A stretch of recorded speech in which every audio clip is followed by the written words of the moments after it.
I always had hopes of having a family. That was like the biggest thing in the world to me. I wanted to be a dad. I wanted to be a husband, and I just wanted to have everything that, you know, a good guy would want out of life.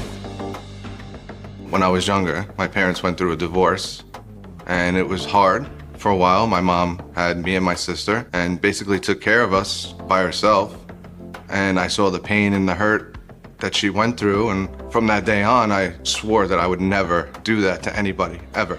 I guess Isaiah felt like, well, my mom and dad didn't work out, so I want to make sure that when I do have somebody, it's going to be forever. I vowed to myself that I would be the best version of me that I could be and treat whoever I was with like they were everything. Lucky for me, my stepfather, Patrick, was always great to me and my sister, and you know, he always treated us like we were his own. I was working up in the detective squad in 106 one day. Valerie came in, she was a patrol officer downstairs, and she came in with a complaint report that's filled out for a crime. And she sees a picture on my desk, and she turns around and goes, "Who's that?" I go, "It's my son." It's like, gosh, just hook a girl up. 26-year-old Valerie Cincinnati is a single mother, making a name for herself with the NYPD. She caught an armed robber. She received Officer of the Month award multiple times. My stepfather was like, okay, you know, he called me and he was like, hey, you know, there's this girl that I work with and she wants to get to know you. Valerie comes up again, so I went onto my laptop and logged on to Facebook I had at the time. I said, well, Mike, here's his Facebook page. And she went on right in front of me, and all she put down, I remember it. And she goes, hey, this is Valerie, I work with your dad. This is my number, give me a call. Isaiah perks up when he sees Valerie's message and responds immediately. Initially, we were gonna go out, just me and her. She had a last-minute cancellation from a babysitter and couldn't get anybody. When I got there, she came outside and yeah, I was blown away. I was like, wow, she's beautiful. She brought me into the apartment and she was like, you're gonna meet my daughter. And I remember seeing Sophia and being like, wow, she's the most adorable little girl I've ever seen in my life. And she took to me instantly, and we were playing with a ball and we were playing catch and rolling it on the floor, and she was running up to me. I thought, wow, maybe I can have a family of my own. And this would be a great start to it.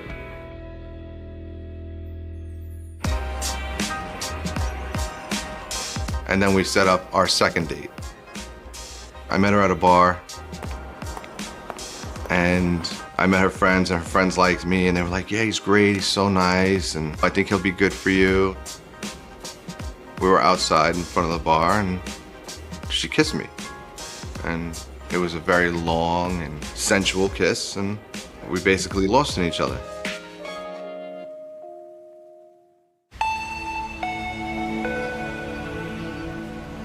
Over the next few months, Isaiah and Valerie become exclusive. We went on vacations together. We would take Sophia to the farm. It felt like a family environment.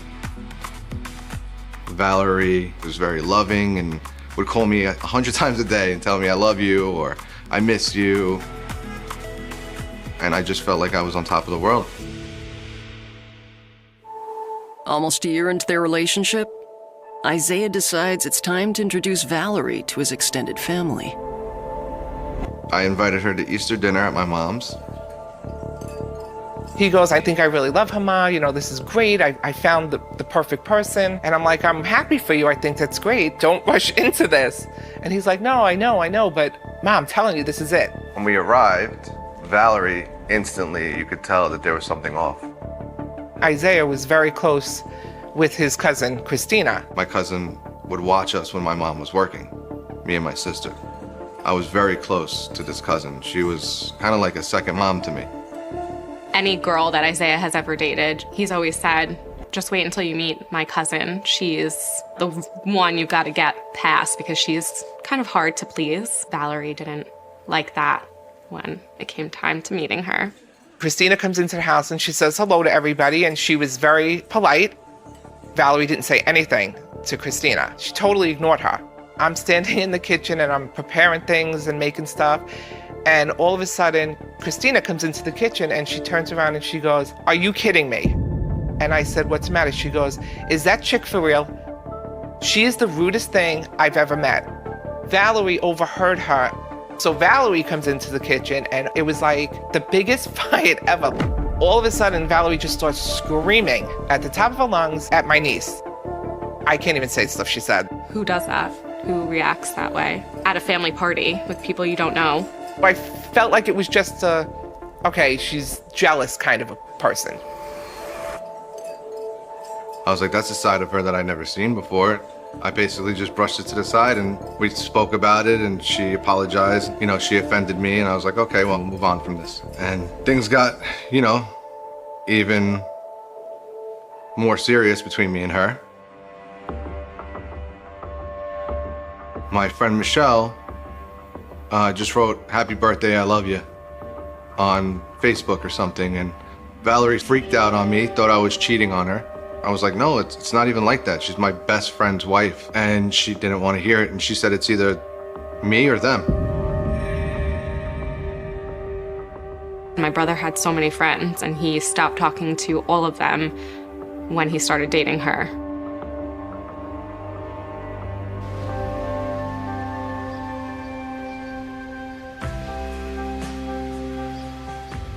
Valerie ended up telling me that she wanted to get married and she wanted to have a life together. She wanted to go to this hotel in Hershey, Pennsylvania. I was like, let me call up, see if they have any availability, and I'll book it.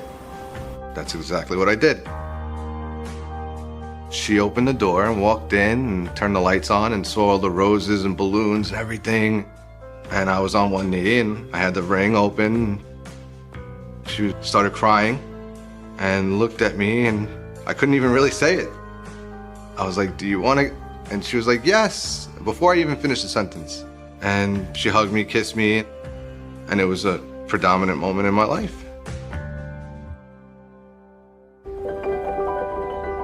We're planning the wedding. We had a date set. It was going to be like, I believe it was September of 2013. And during that time, it was around Valentine's Day. Me and her went out. She loved Mexican food. So I took her to a really nice Mexican restaurant and we got a little drunk, not gonna lie.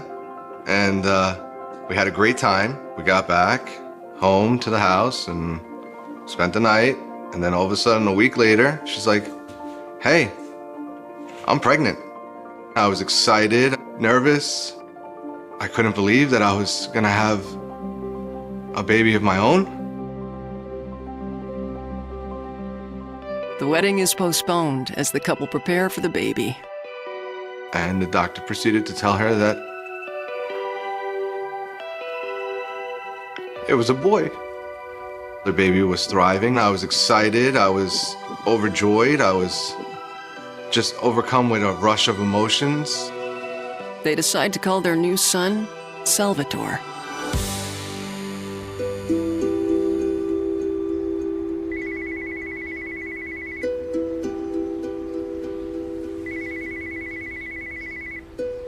I ended up getting the phone call that she was ready to have the baby. And I rushed to the hospital. The doctor's like, "Okay, here's the baby, he's coming." And I saw the crowning and I saw his head. I got to share that moment with my son. And it changed my life forever. I was so happy for him, for me, see my nephew and my brother, first-time dad. Those are all exciting things. Valerie was not having it. She didn't want anybody there. She didn't speak to anybody. I was like, maybe she'll change. Maybe everything will be fine once we get home, get in the house, and get settled. Everything will be different. It got progressively worse. It was my mom's 50th birthday, and Valerie adamantly said to me, I don't want to go. She's like, you have a newborn, you should stay home. And I'm like, it's my mom's 50th birthday. This is a milestone in her life. I got home and it was like 11:30, and she got into a screaming match with me and freaked out and said, why did you leave me here with our son? And we were screaming and yelling, and I got frustrated and left the room, went downstairs into the basement. So that was the first instance that I had where she called the cops on me. I told my parents and my brother one day she's going to do something really crazy. And everybody used to say, no, she wouldn't. She's a cop. She's a good person. Well, told you.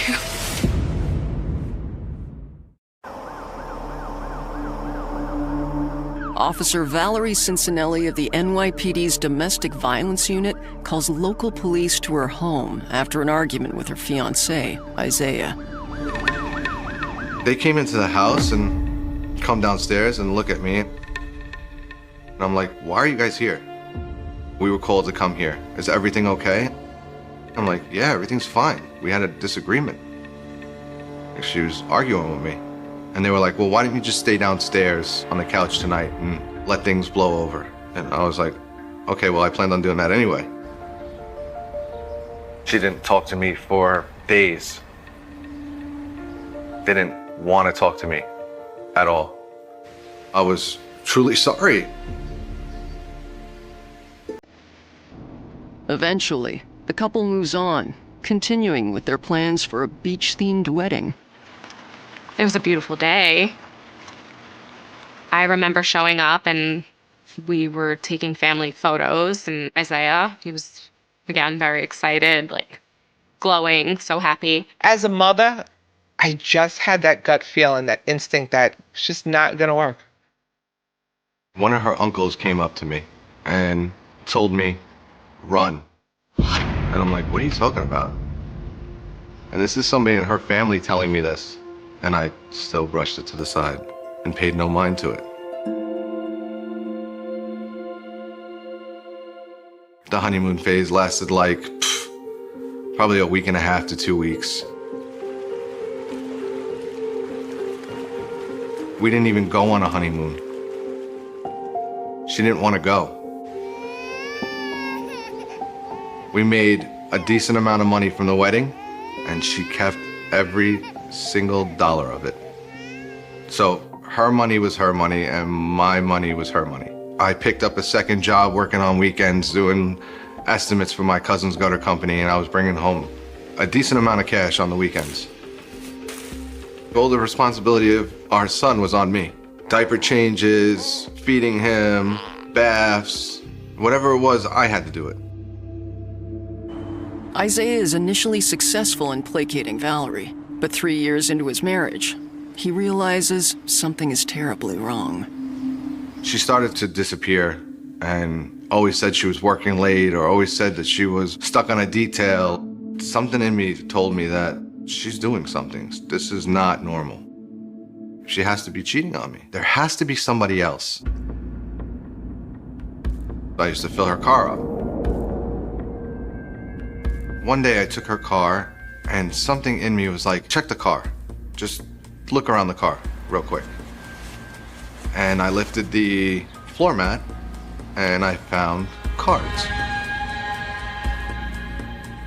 And they didn't say a name on it, but you could tell that they were love cards. I ended up going home and confronting her. And she freaked out and said, those are my friend's cards. She left them in the car, and I just put them there so I didn't forget where they were. I just felt like she wasn't being honest with me at all.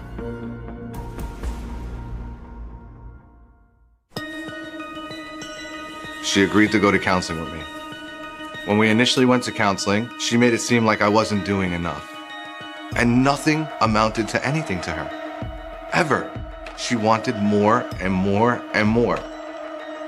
Very different than your typical couple fighting. It was anything and everything they fought about.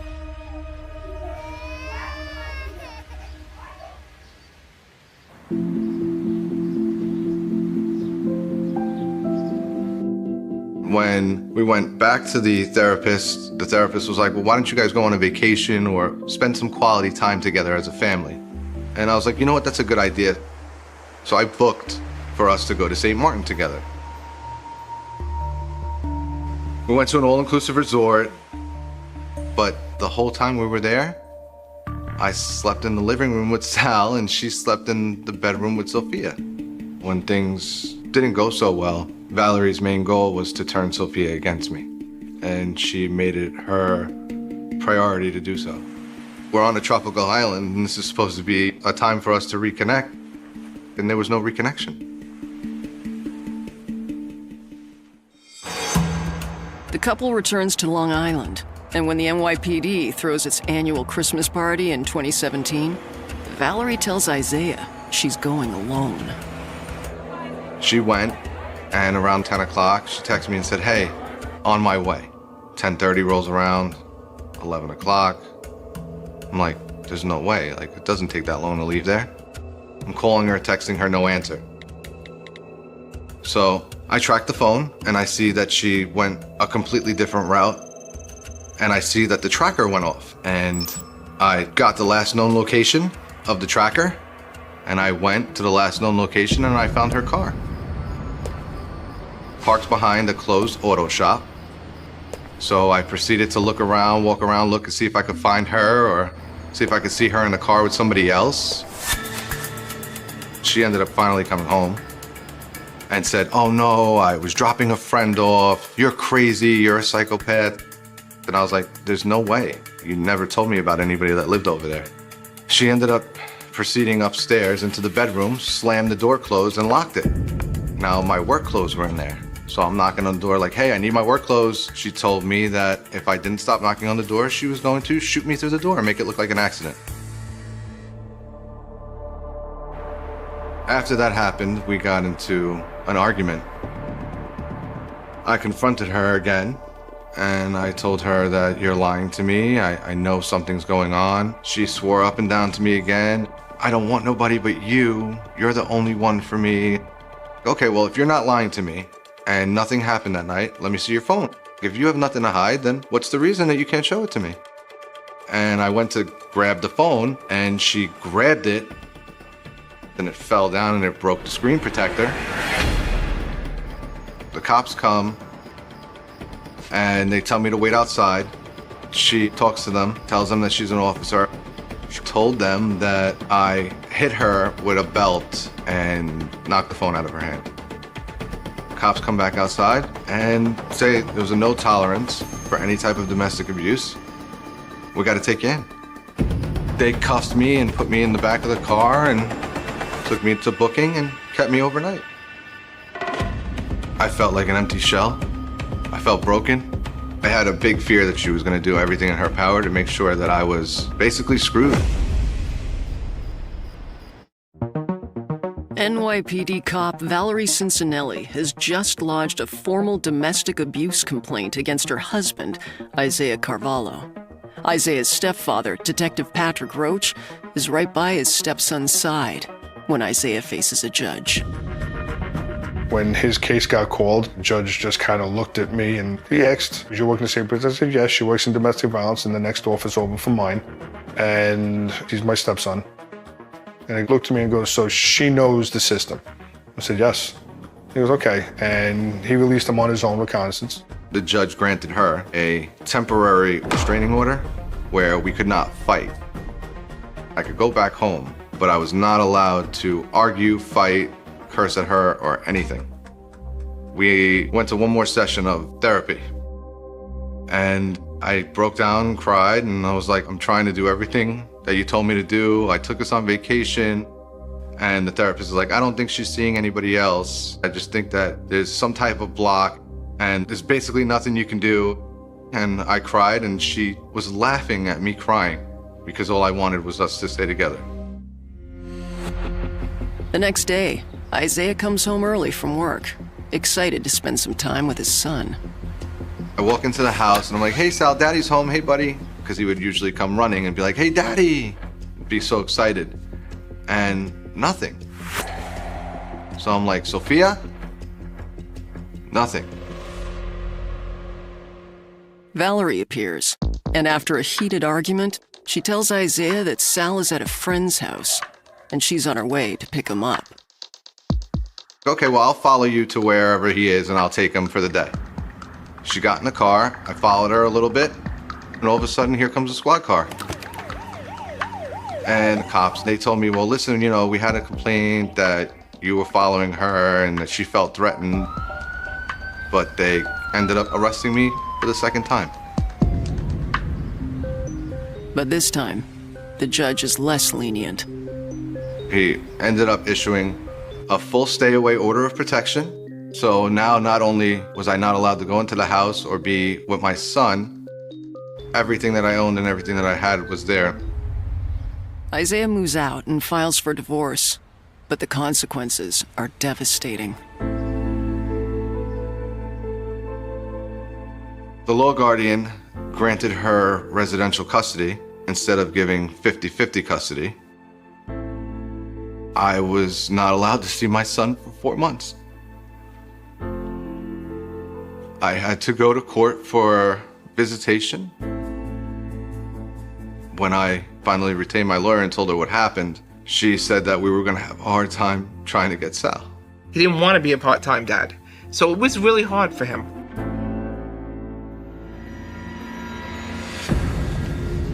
I went to go drop him off one time, bring him back home, and I went with 2 female officers. I go to the door, and Sal's screaming bloody murder. Valerie basically had to rip him out of my arms. She couldn't get him to let go. And it infuriated her, and she slammed the door in my face while I was holding Sal with the officers present and told me to keep him. A week later, I get a phone call from a sergeant from that precinct saying that if I didn't bring Sal back, he was gonna have me arrested. I was like, what are you talking about? She told me to keep him. She slammed the door with 2 of your officers present. And she tried to say that I kidnapped him. And I ended up having to bring him back again. She completely broke me down in every way that you could possibly break somebody down.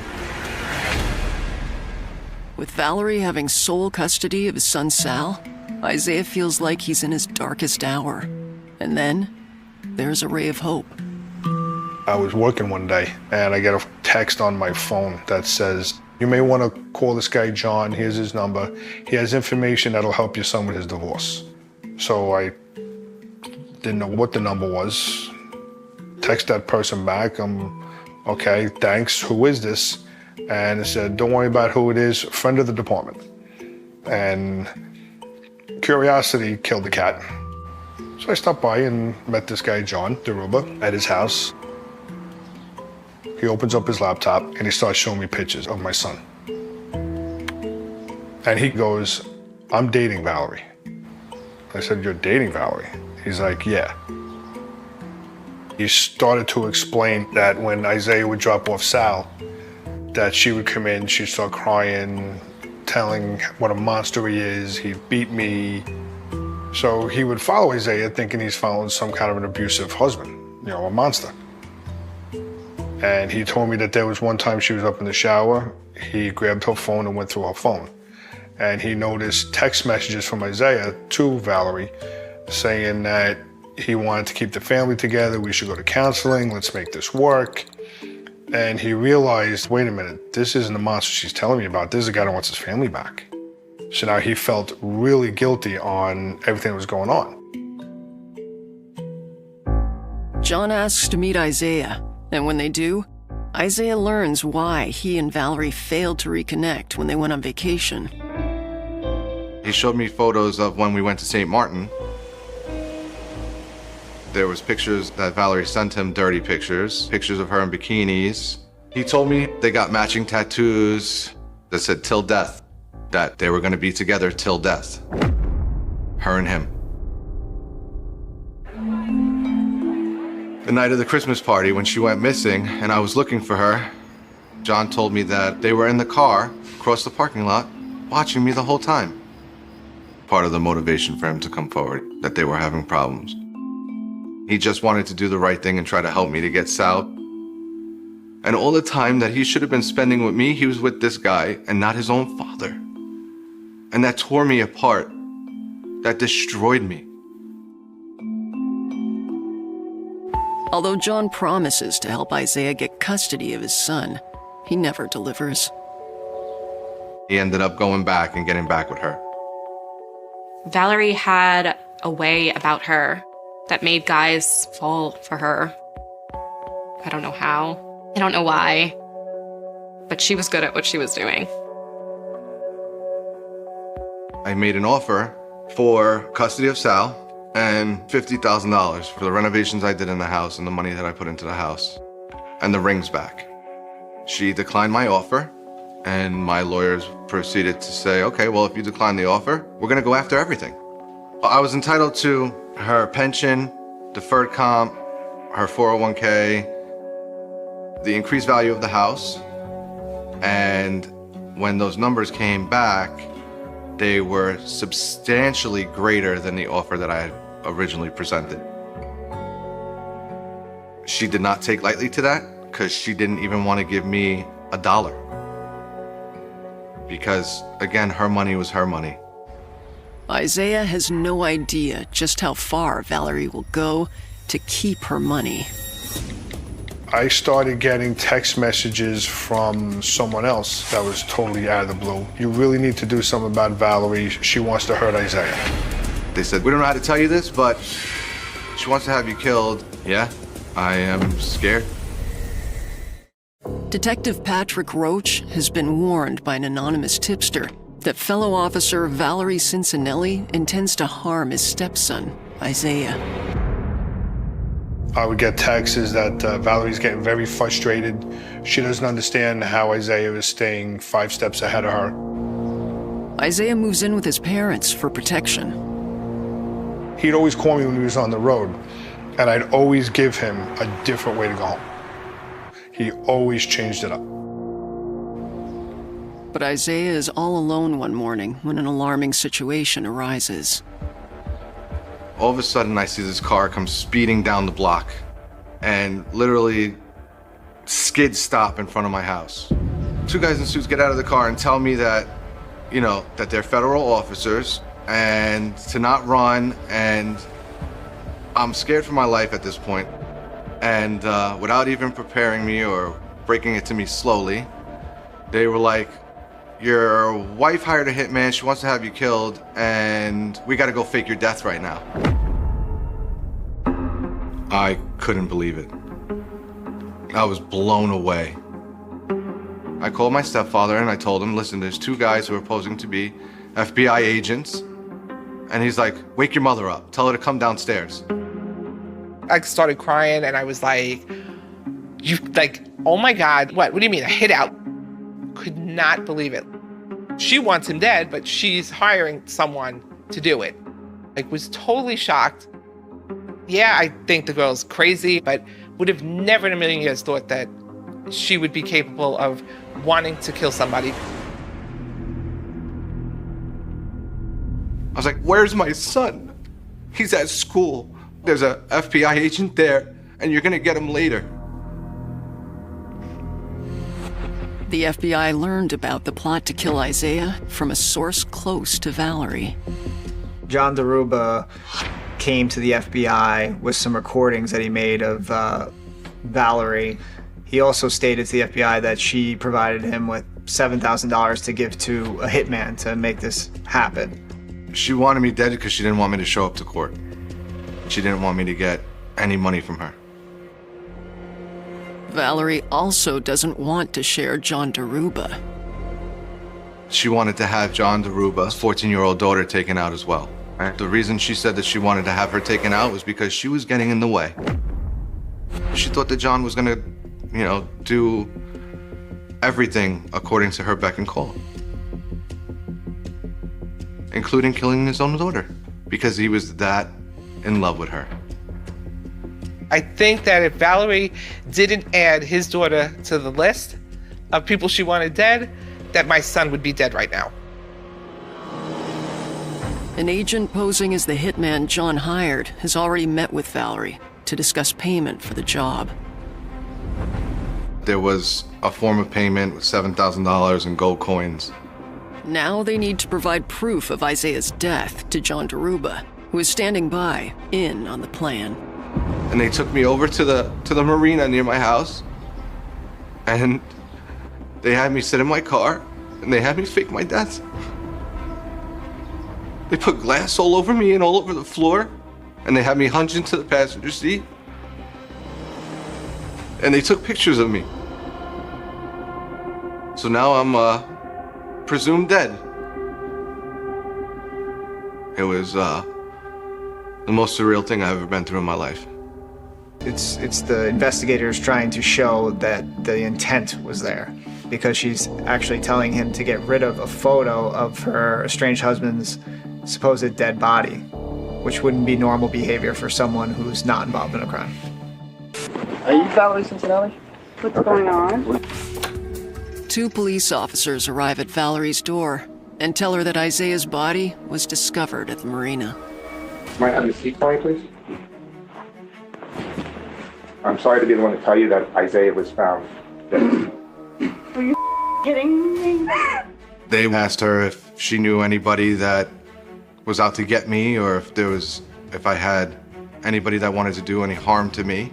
And she said, no. You don't know of anybody that would want to harm him? Anyone want to hurt your husband? No. You know, Crocodile teared her way through it. She's supposed to be this decorated police officer. She went to extreme lengths to have her husband taken out. And not only me, a 14-year-old girl, a child.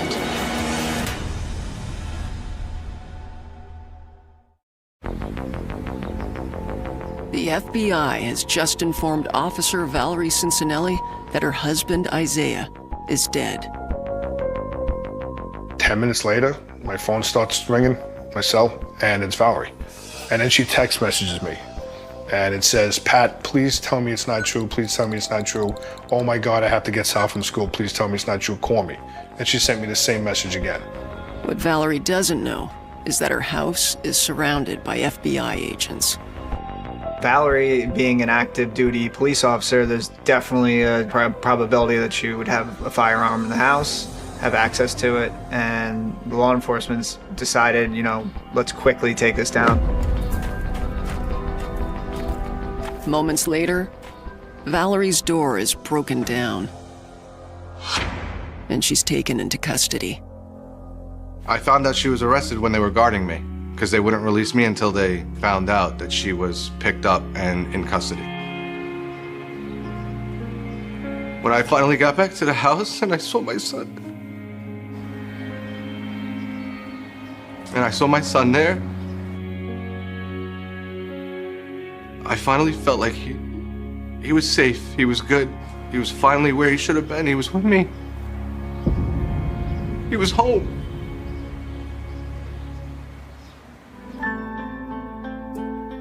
Like every time I saw her in the news or whatever, I always say, how was this person in my family? And how did she take my brother's last name, our last name? Like, what? It's wild. 4 weeks later, Valerie and Isaiah face off in court.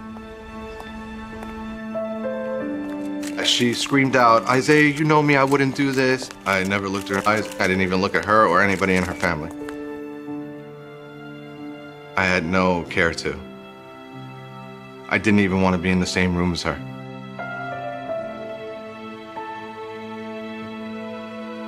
Valerie had told Isaiah she was getting ready to settle, but now the divorce is put on hold.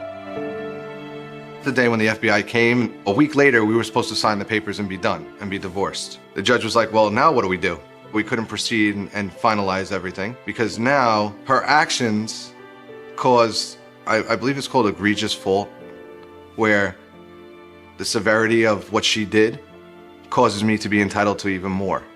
And now they want me to wait until she gets out of jail to finalize my divorce. She was planning for me not to be there, for me to never even make it to get anything from her.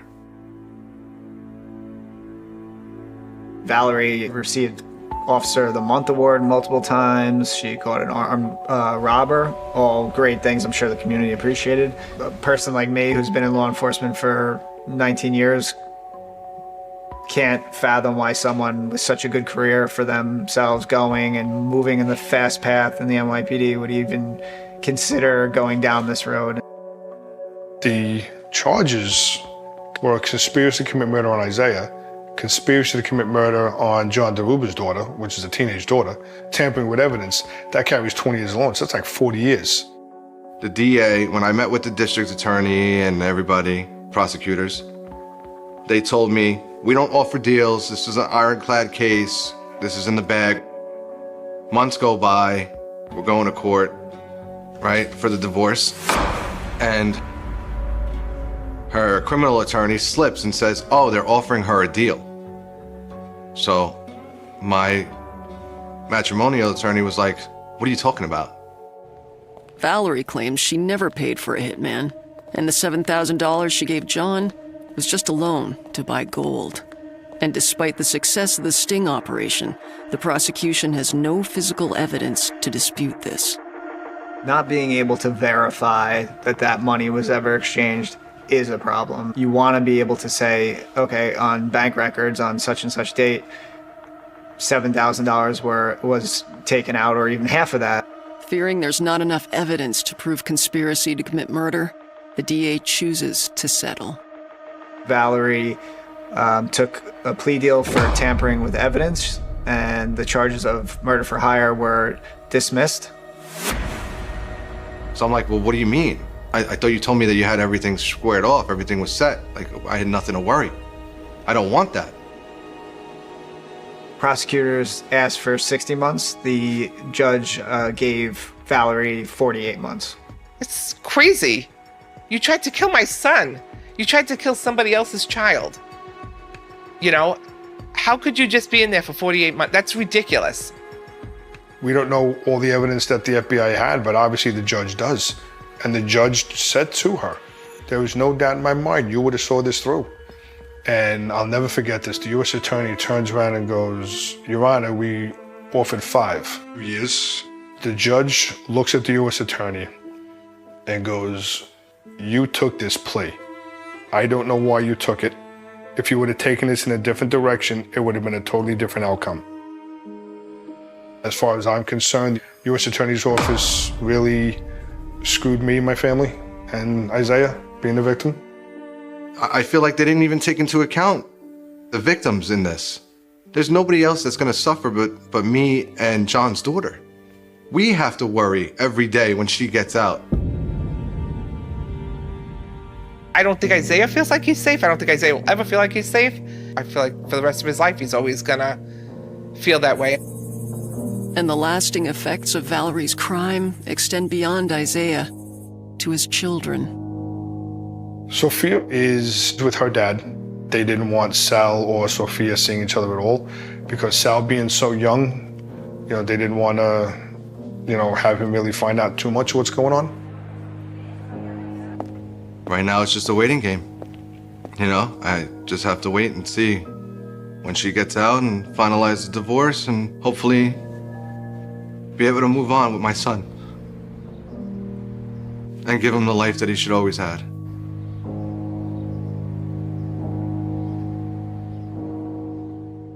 Paris lurches awake beneath a sky the color of ash, its narrow streets still slick with the chill of dawn when the story begins in the kind of silence that swallows sound whole. A young woman walks alone along Rue des Archives.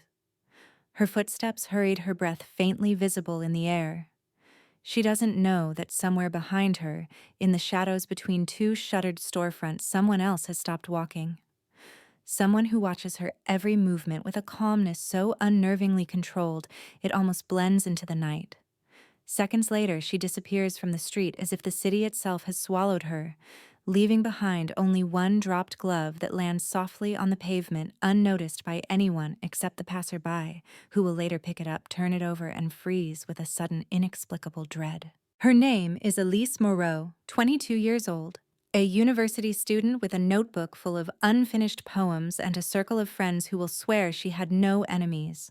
But her routine vanishes with her dissolving into the early morning mist, and by the time the cafes open and the smell of coffee spills onto the sidewalks, the city has already shifted into that peculiar tension that only comes when something is clearly wrong, but no one knows what yet. Police begin retracing her steps. Neighbors peek through their windows. Reporters sense the tremor of a story. A missing person poster goes up by the metro entrance. The ink still fresh when the first rumors start spreading, rumors of a scream heard near the riverbank, of a dark coat seen trailing her, of a man who walked too slowly to be casual and too close to be harmless. Investigators dig into Elise's life, searching for cracks, secrets, fractures hidden beneath the veneer of a quiet student. They find none. Her professors speak well of her. Her family is frantic but cooperative. Her phone records show nothing except mundane calls, unanswered messages, and a final text drafted, but never sent. It reads only, "I think someone," and ends there abruptly as though interrupted mid-fear. They pull surveillance tapes from small shops along her usual path, but the cameras in 1987 capture only fragments.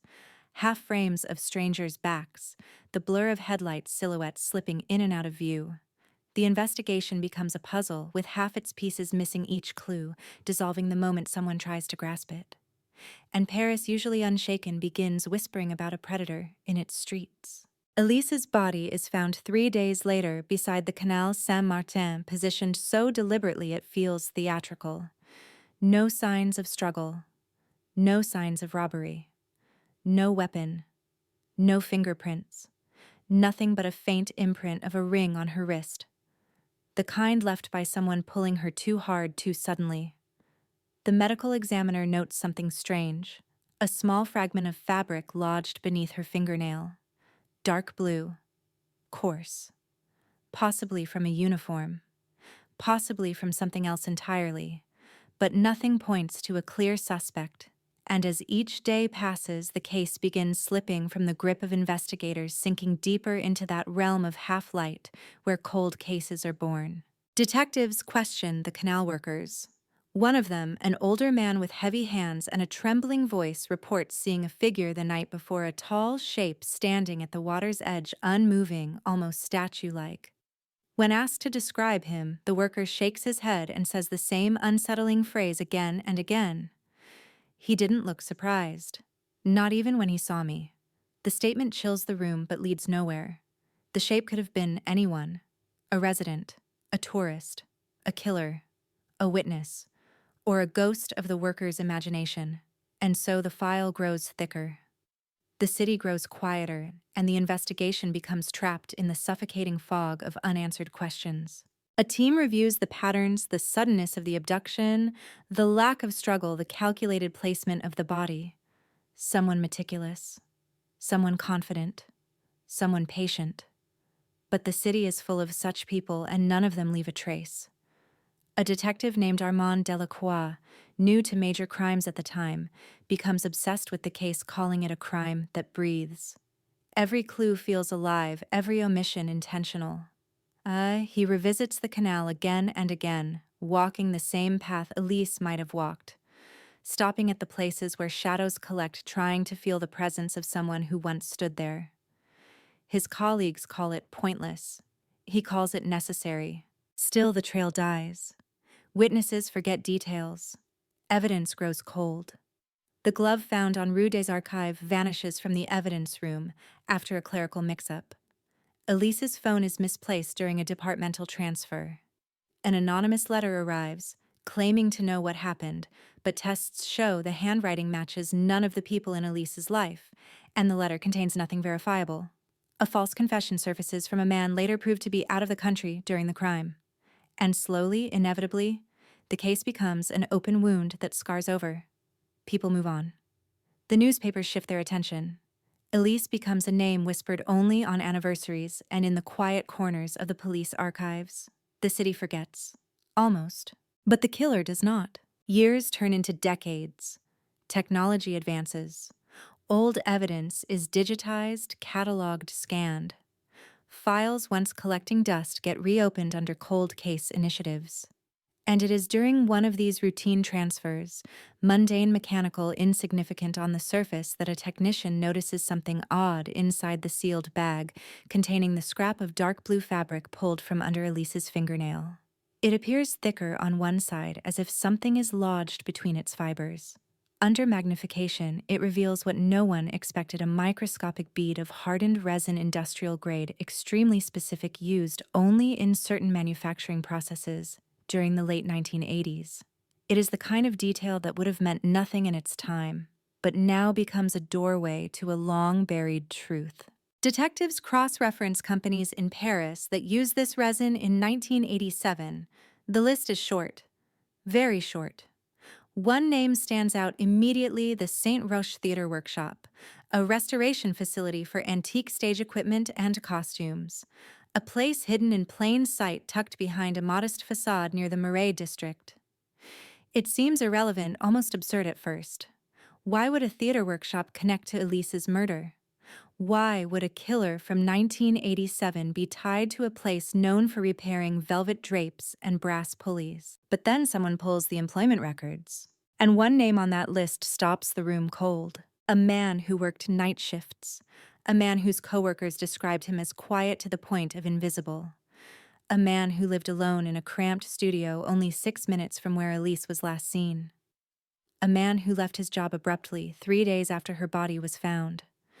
A man never questioned, never checked, never connected until a sliver of resin wakes the case from the dead.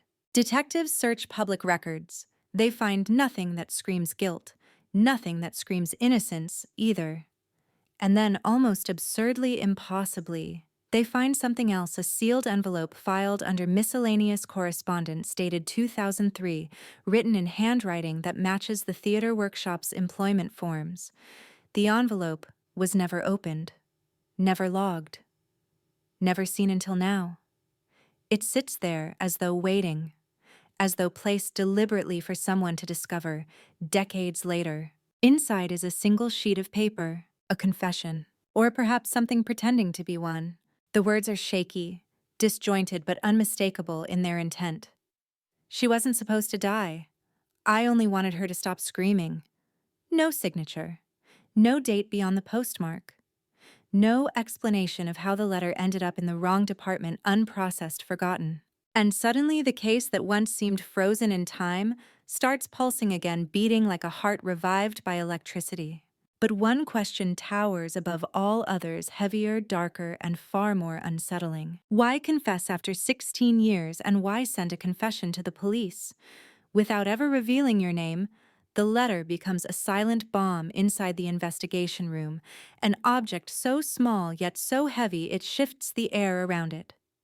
Detectives gather in a semicircle, their eyes locked on the trembling ink, as though it might spring to life and speak the rest of the truth it refuses to give.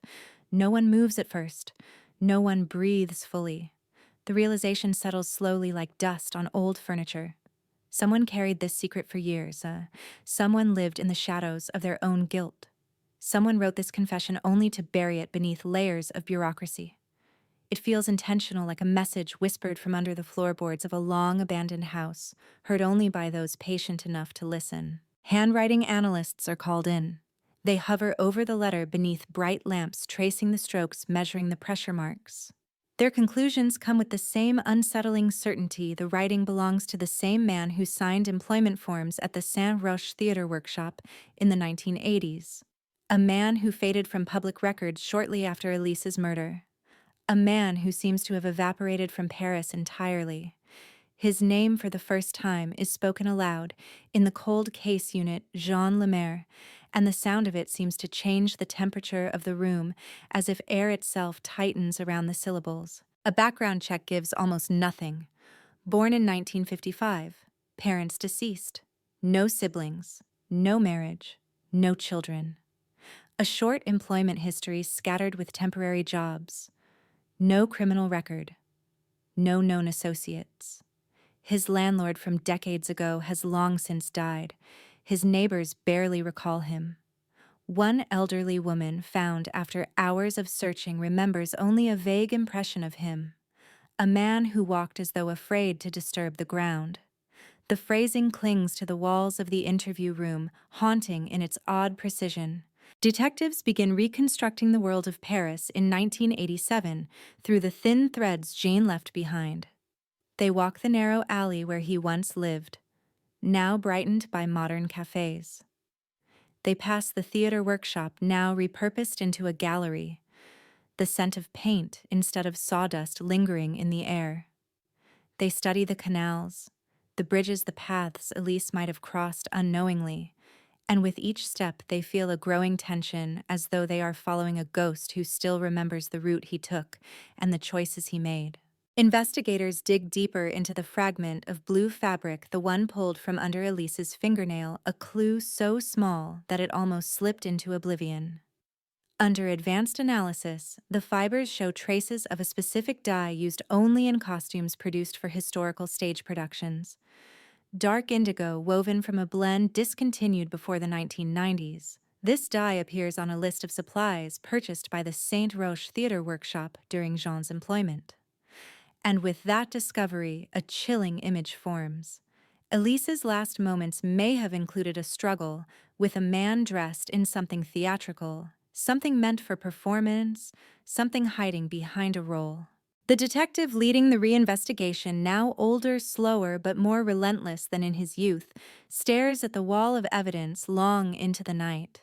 Armand Delacroix studies the photographs of Elise with renewed purpose, as though seeking permission from her silent face to keep digging. He remembers her case vividly, her eyes in the morgue, her mother collapsing in the hallway, the empty feeling of failure that followed him for months. He once promised himself he would find her killer. Time made a mockery of that promise. But time is suddenly bending back toward him, offering a second chance. He revisits the confession. She wasn't supposed to die. Those 5 words consume him. What was the intention then? Abduction, silence, control. And why did she scream? For someone who lived quietly. Invisibly, Jean's actions seem loaded with contradiction. Armand imagines a man driven not by rage but by compulsion. Someone who may have gravitated toward Elise for reasons he could not articulate. Someone whose violence may have been as unpredictable to himself as it was to her. They search immigration records, hotel logs, employment databases, pension filings. But Jean appears nowhere. He left Paris with the precision of someone determined to vanish. Until one unexpected clue surfaces from a dusty ledger in an archive, a rental agreement for a storage unit in Montreuil, signed under an alias, but with a handwriting match strong enough to freeze the archivist mid-sentence. Paid yearly in cash from 1988, until the payments abruptly stopped in 2003, the same year the confession letter was mailed. Detectives break the lock of the storage unit as the metal door rattles open like a cough from an old beast awakened. Inside, the air smells of dust and something faintly chemical. Cardboard boxes sit stacked irregularly, each labeled only with dates or cryptic shorthand. One box contains old theater materials, spools of thread scraps of velvet sketches of stage sets. Another holds newspaper clippings. Not random ones. Articles about missing women across France. Photographs of victims with circles drawn around their eyes. Dates underlined. Annotations scribbled in the margins. The case suddenly deepens, widens into something far more terrifying than a single murder. A chilling possibility forms. Elise may not have been the only one. Detectives feel the floor tilt beneath them as they open another box. More clippings. More women. Similar ages. Similar profiles. Some cases solved. Some dismissed. Some still open. And then buried at the bottom of one folder is a page torn from a diary. Simple, almost childlike writing covers it. The silence is the only place where they hear me. No signature, no context. But the phrasing is unmistakable. It echoes the same troubled tone of the confession letter. Forensic teams swarm the unit. They sift through every object, every fold of fabric, every scrap of paper. And then they find a dark blue garment shoved into the corner of a crate. A partial costume jacket, worn and stiff with age, the same coarse weave as the fabric found under Elise's fingernail. The match is precise. unquestionable. The garment still bears microscopic traces of Elise's DNA preserved by chance in the dry air of the storage unit. The discovery lands like a physical blow. It is the confirmation investigators feared and desperately needed. But the most disturbing find is yet to come. At the bottom of a sealed envelope tucked behind a stack of old rent receipts lies a photograph. Not of Elise, not of any known victim. It is a blurry image of a woman entering a metro station anonymous, ordinary, unaware. On the back, a handwritten note reads, "I followed her for 3 days." The ink is unmistakably Jean's. The photograph is dated 2 months before Elise's disappearance. This was preparation, pattern, practice. And then the realization slams into the room with suffocating force. Jean Lemaire was hunting long before Elise, and may have continued after her. Investigators now confront the horrifying scope of their discovery. A predator hidden in the folds of a city famous for its beauty. A man who practiced invisibility so well he slipped through the fabric of time itself. A man no one noticed because he designed his life around being unnoticed. This is not the work of a sudden impulse. This is ritual, repetition, a pattern spiraling outward into the unknown. Detectives attempt to map his movements using financial traces, but he left few. They turn to travel records, but find no passport applications.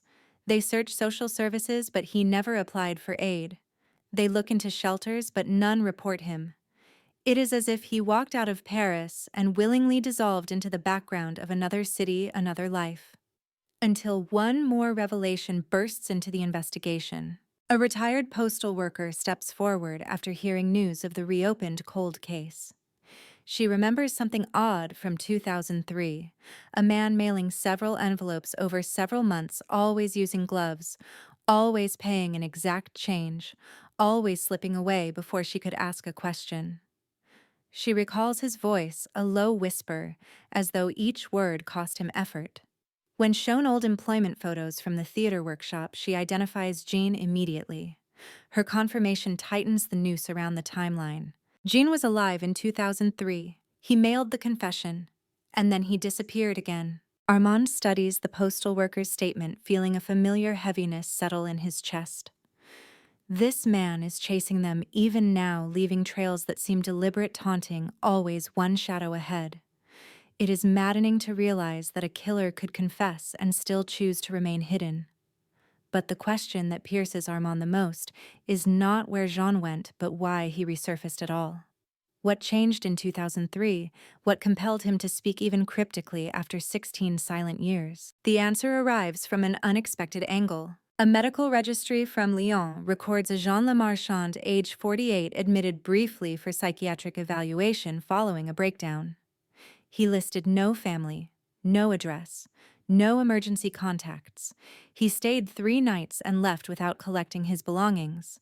The handwriting on his intake form resembles the confession letter, a near-perfect match. And suddenly the investigation feels as though it has stumbled into the edge of a truth too large and too dark to fully comprehend. If Jean reached a breaking point in 2003, what pushed him there?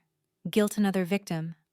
Or the haunting realization that he could no longer control the silence he had lived inside for so long? The search intensifies, but Jean remains a phantom. And Paris, after decades of forgetting, begins to remember. The search for Jean Lemaire spreads beyond Paris like a ripple across dark water, widening in every direction as investigators chase down the faintest echoes of his existence. Files once forgotten are hauled out of archives in Lyon, Marseille, Toulouse. Police departments across France receive an urgent bulletin containing his faded photograph, eyes lowered, mouth tight, a man who seemed uncomfortable even being captured on film. The bulletin describes him as non-violent unless triggered, a phrase that feels almost meaningless now considering what he left behind.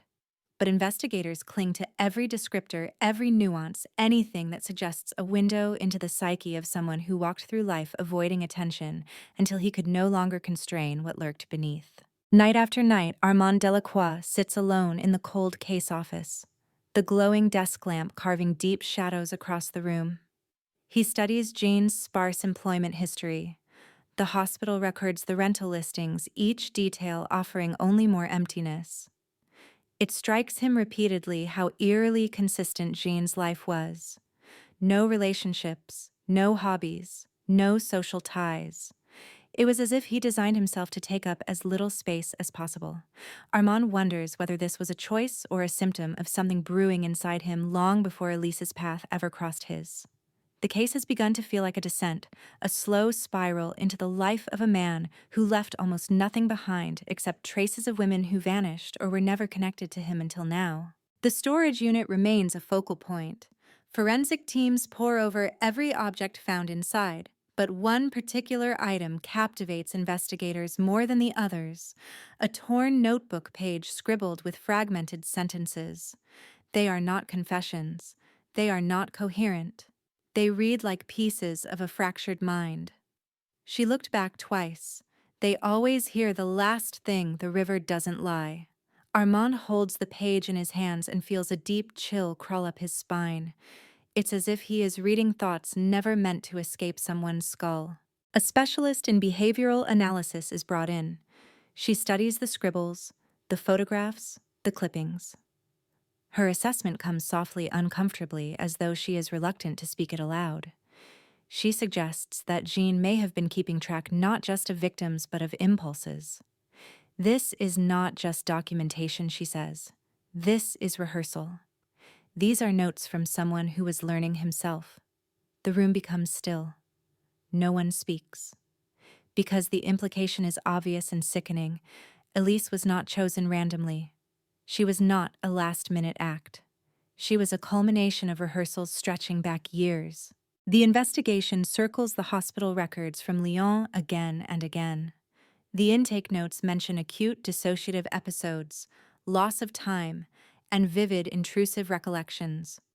When questioned years ago, the attending doctor described the patient as a man who walked into the ward like a shadow begging for form. But Jean left without a trace. No prescription pickups, no follow-up visits, nothing. Armand reads the doctor's notes repeatedly, feeling a growing knot of dread. What kind of man voluntarily walked into a psychiatric ward only to vanish days later? And more crucial, what happened to him after that? Detectives begin tracing train records, searching for anyone who purchased a ticket under variations of Jean's name. Train travel in the early 2000s leaves unreliable documentation, but a pattern emerges: several one-way tickets purchased in cash on dates suspiciously close to the hospital discharge. Lyon to Marseille, Marseille to Montpellier, Montpellier to Perpignan. And then the trail vanishes at the Spanish border as though he simply stepped into the Pyrenees and dissolved. But investigators refuse to believe he disappeared by choice. People do not abandon patterns that consumed their lives. Something interrupted him, something stopped him, or someone. It is in the midst of this growing uncertainty that a new lead surfaces, one that twists the case in an entirely different direction. A retired detective from Bordeaux contacts the Paris Cold Case Unit after recognizing Jean's photograph on the national bulletin. He recalls a case from 1992 involving a woman who vanished after leaving a theater late at night. No connections were ever found. No suspects developed. But the detective remembers something that now feels urgent. The night she disappeared, a janitor quit abruptly without collecting his final paycheck. That janitor's description matches Jean's perfectly. The retired detective sends his original notes, and among them is something everyone overlooks at first: an address handwritten on the back of a theater playbill. The investigators run it through their system. It belonged to a boarding house in the outskirts of Bordeaux, long since torn down. But that address ignites a quiet storm within the team. If Jean lived there even briefly, he left something behind. And so Armand drives to Bordeaux, retracing the steps of a man who walked these streets decades ago, breathing the same humid air from the river, disappearing into alleyways, now brightened by modern lights. The boarding house no longer exists, but the property owner is still alive. She remembers the man, vaguely polite, distant, always leaving before dawn, never returning until late. She remembers one more thing: he left a box behind when he moved out. Not valuable enough for her to keep, so she threw it into the attic of her home and forgot about it for over 3 decades. Armand feels his breath catch. If that box still exists, it may contain the missing link between Paris, Bordeaux, and everywhere Jean drifted. The owner takes him to the attic, dust swirling in the beams of sunlight cutting through a broken window. The box sits alone, covered in a thick gray film, as though time itself tried to bury it. Inside are personal items rare for someone who lived so anonymously. A torn scarf, a small photograph of a woman whose identity remains unknown, a metro ticket from Paris dated 3 days before Elise disappeared, a second diary page with more erratic writing, and at the bottom of the box, a single brass button. Clean, untarnished, impossible to overlook. Armand recognizes it instantly. It matches the buttons once used on stage costumes at the Saint-Roch Theatre Workshop. The discovery snaps the timeline into place with brutal clarity. Jean did not drift through life aimlessly. He circled back to places. He revisited patterns. He carried tokens of his past like reminders of who he believed himself to be. And yet he always fled before anyone could see him clearly. As this realization settles in, another development erupts from Paris. Forensic technicians analyzing the storage unit uncover something they initially missed: a tightly sealed glass jar lodged behind a wooden crate. Inside is a coiled strip of old film, the kind used in analog cameras long before smartphones. It is fragile, brittle, and requires careful development. When the images finally appear, investigators stare in stunned silence. The photographs depict a woman walking down a street at night. Different angles, different distances, some blurry, some disturbingly precise. They show her unlocking her door, checking over her shoulder, hurrying across a dimly lit square. The woman is not Elise. She predates her. A victim never identified, never connected. A ghost in the archives of a predator who carried her image with him like a secret no one was meant to uncover. But the final photograph steals the air from the room. It is taken from only a few meters away, capturing the moment the woman turns around, eyes wide, lips parted, shock frozen in her expression. Her face fills the frame. Her fear is unmistakable. And standing behind her, looming in the blurred background, is the faint outline of a man. Not fully visible, but enough to make every detective in the room lean forward at once, shoulders hunched, head slightly tilted, hands in the pockets of a coat that seems too large for him. Jean. The photograph is time-stamped 6 months before Elise's murder. Armand studies the image for a long time. He imagines the footsteps behind the woman, the cold surge of fear she must have felt, the moment her life changed course. And then he realizes something else. Jean took this photograph deliberately. He developed it. He stored it. He preserved it for decades. He wanted to remember her, or he wanted someone else to find it someday. Armand feels a shiver crawl up his spine. For the first time, he wonders whether Jean's disappearance was not an escape, but an ending. Something so catastrophic, so acute, it tore the man from his own pattern. But what happened to him? Where did he go after 2003? Why did his trail vanish so abruptly? As investigators try to decode every clue, one final revelation arrives in the form of a phone call from Spain. A small monastery near Girona reports that a former groundskeeper who died years earlier once registered under a French name, Lemaire. The monastery records include a curious note scribbled next to his admission, arrived withdrawn. Quiet, afraid of the sky. The phrase hits Armand like a blow. Afraid of the sky. A man who walked through life avoiding attention, avoiding noise, avoiding the world. A man who might have come here to bury what was left of himself. But the monastery also reports something else, something far more disturbing. Before the groundskeeper died, he left a sealed box in the chapel cellar, marked only with a scratched symbol resembling a theater mask, one half smiling, one half crying. The monks never opened it. But now they say investigators are welcome to come. And with that call, the case lurches toward a new, darker horizon, one that promises answers no one is ready to hear. The road to Girona winds through the foothills like a long exhale from the earth.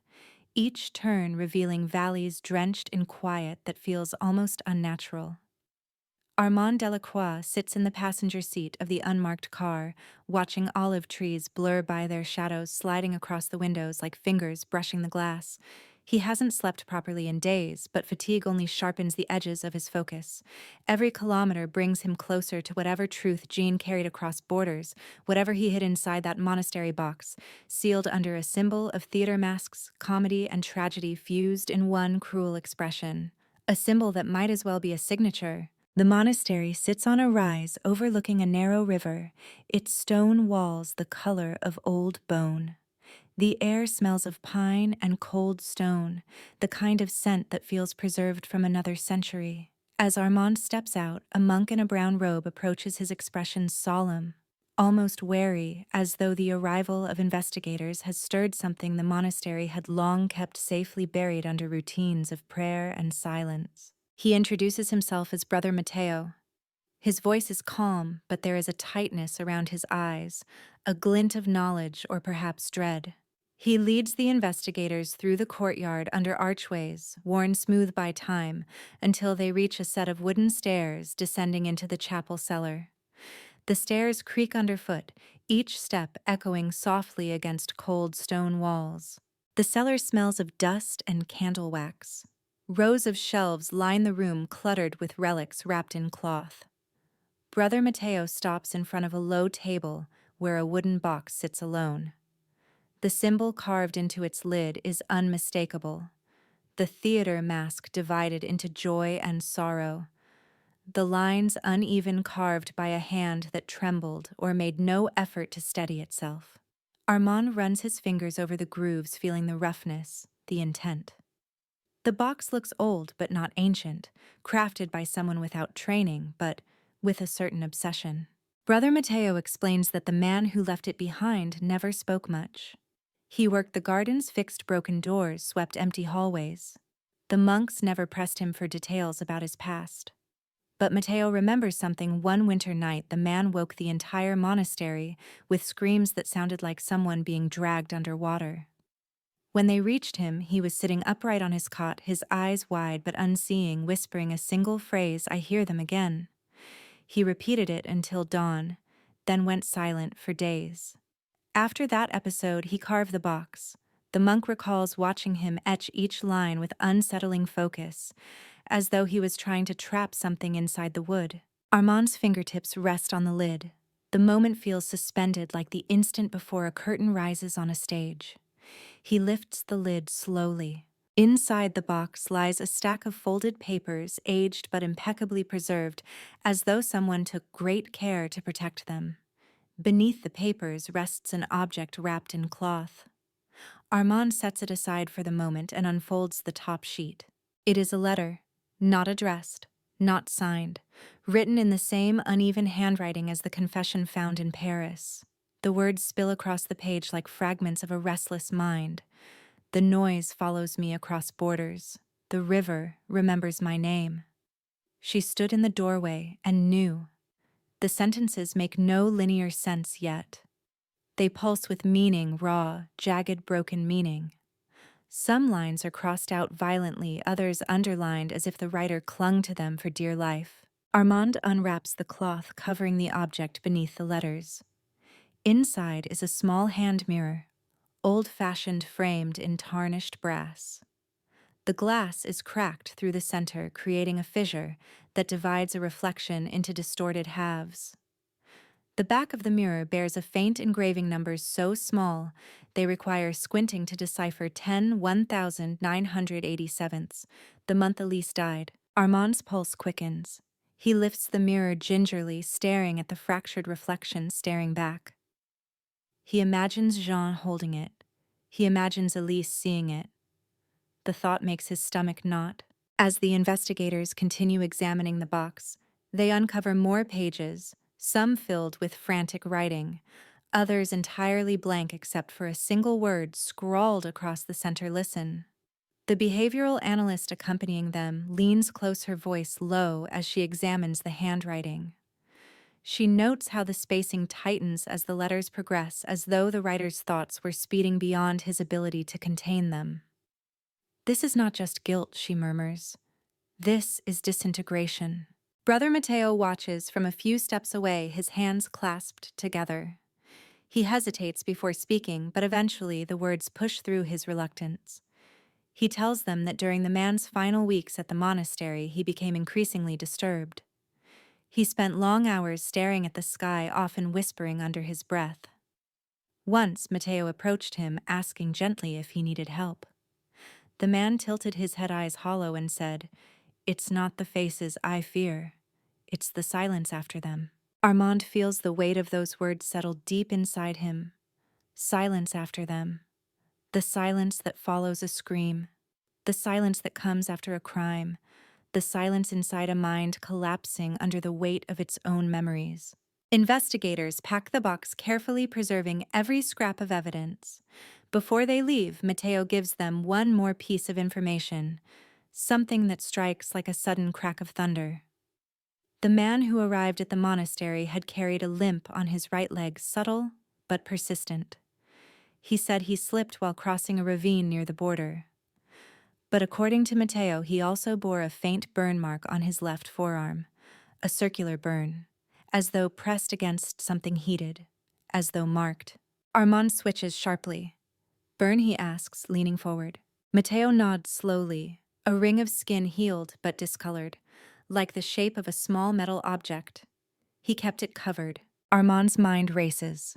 Elise's autopsy report. The faint pressure ring on her wrist. The imprint of something circular. It's not evidence. Not yet. But the echo is unmistakable.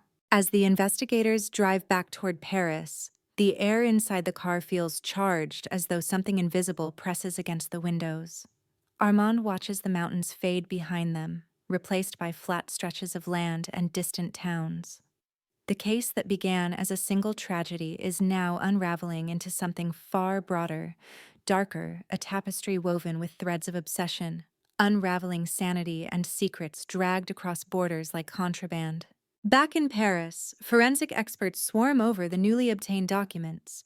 They identify something chilling on the final page of the stack, written in faint, almost hesitant ink. "I didn't choose her." She stepped into the light. The sentence vibrates with eerie clarity. A woman stepping into light, a predator hiding in shadows. Destiny twisted into a moment of fatal intersection. As investigators analyze the handwriting, they discover something even more disturbing. The ink used in the first letters is bold, confident. The ink in the final ones is faint, shaky, as though the writer's hand struggled to obey commands. The behavioral analyst concludes that the mental collapse was accelerating. The letters were not written at once. They were written over time, possibly over years, all pointing toward a gradual unraveling and a growing need to confess. Detectives receive a call that tightens their chests. A newly uncovered police record from 2004 in Girona contains a brief note about a vagrant found unconscious beneath a bridge. No ID, no belongings, no memory upon waking. He refused medical help and vanished before the police could document him. The description: male, mid to late 40s, right leg limp scar on left arm. Armand's pulse spikes. If that was Jean, he survived the monastery. He left. He wandered. And if he wandered, where did he go next? Before anyone can latch onto that question, a new piece of evidence arrives from the lab. Technicians analyzing the cracked mirror find faint traces of dried moisture near the edges. Not blood, not fingerprints. Tears. Human tears soaked into the wood and dried over time. It sounds impossible until the lab explains how wood absorbs moisture on a microscopic level. Someone cried while holding that mirror. Someone pressed it to their face. The room falls silent. Not the silence of boredom or indifference, the silence of impact. The silence after them. Late that night, Armand sits alone again, staring at the cracked mirror resting on his desk. He thinks about Elise, about the unnamed woman in the photographs, about Jean's fractured letters, his collapsing mind, about the limp, the burn, the symbols carved into wood, a predator haunted by his victims or a man destroyed by the weight of his own crimes. Armand has seen killers who felt nothing. He has seen killers who felt too much. Jean seems like something in between, someone drowning in the floodwaters of his own secrets. Yet something still doesn't fit. If Jean wanted to disappear, why leave so many pieces behind? If he wanted to confess, why bury his confessions? If he lost control, why preserve tokens so carefully? Armand feels a cold realization seep into him. This isn't just guilt. This isn't just madness. This might be a message. A message left for whoever found his trail. A message hidden in the only language he knew, fragments, symbols, broken reflections. And then another thought emerges, dark and unwelcome. What if Jean wasn't running from what he'd done? What if he was running from someone who knew? Before dawn breaks, a new discovery slams through the investigation. A partial fingerprint lifted from the inside of the monastery box does not match Elise. It does not match Jean. It belongs to someone unknown. Someone who opened the box. Someone who sealed it again. Someone who touched Jean's final secrets. And with that fingerprint, the cold case grows darker, wider, and far less solitary. Someone else is part of this story. And they've been silent for decades. The unidentified fingerprint becomes the kind of revelation that shifts an entire investigation off its axis. The kind that forces every detective in the cold case unit to glance at one another with the same unspoken question hanging in the air. If Jean Lemaire wasn't alone, then who was with him in those final years? And more importantly, who had access to the box he carved like a confession he never managed to voice aloud? Armand Delacroix watches the forensic report print slowly, each line tearing away another layer of certainty he once clung to. His chest tightens. The case is no longer the story of a solitary predator spiraling into madness.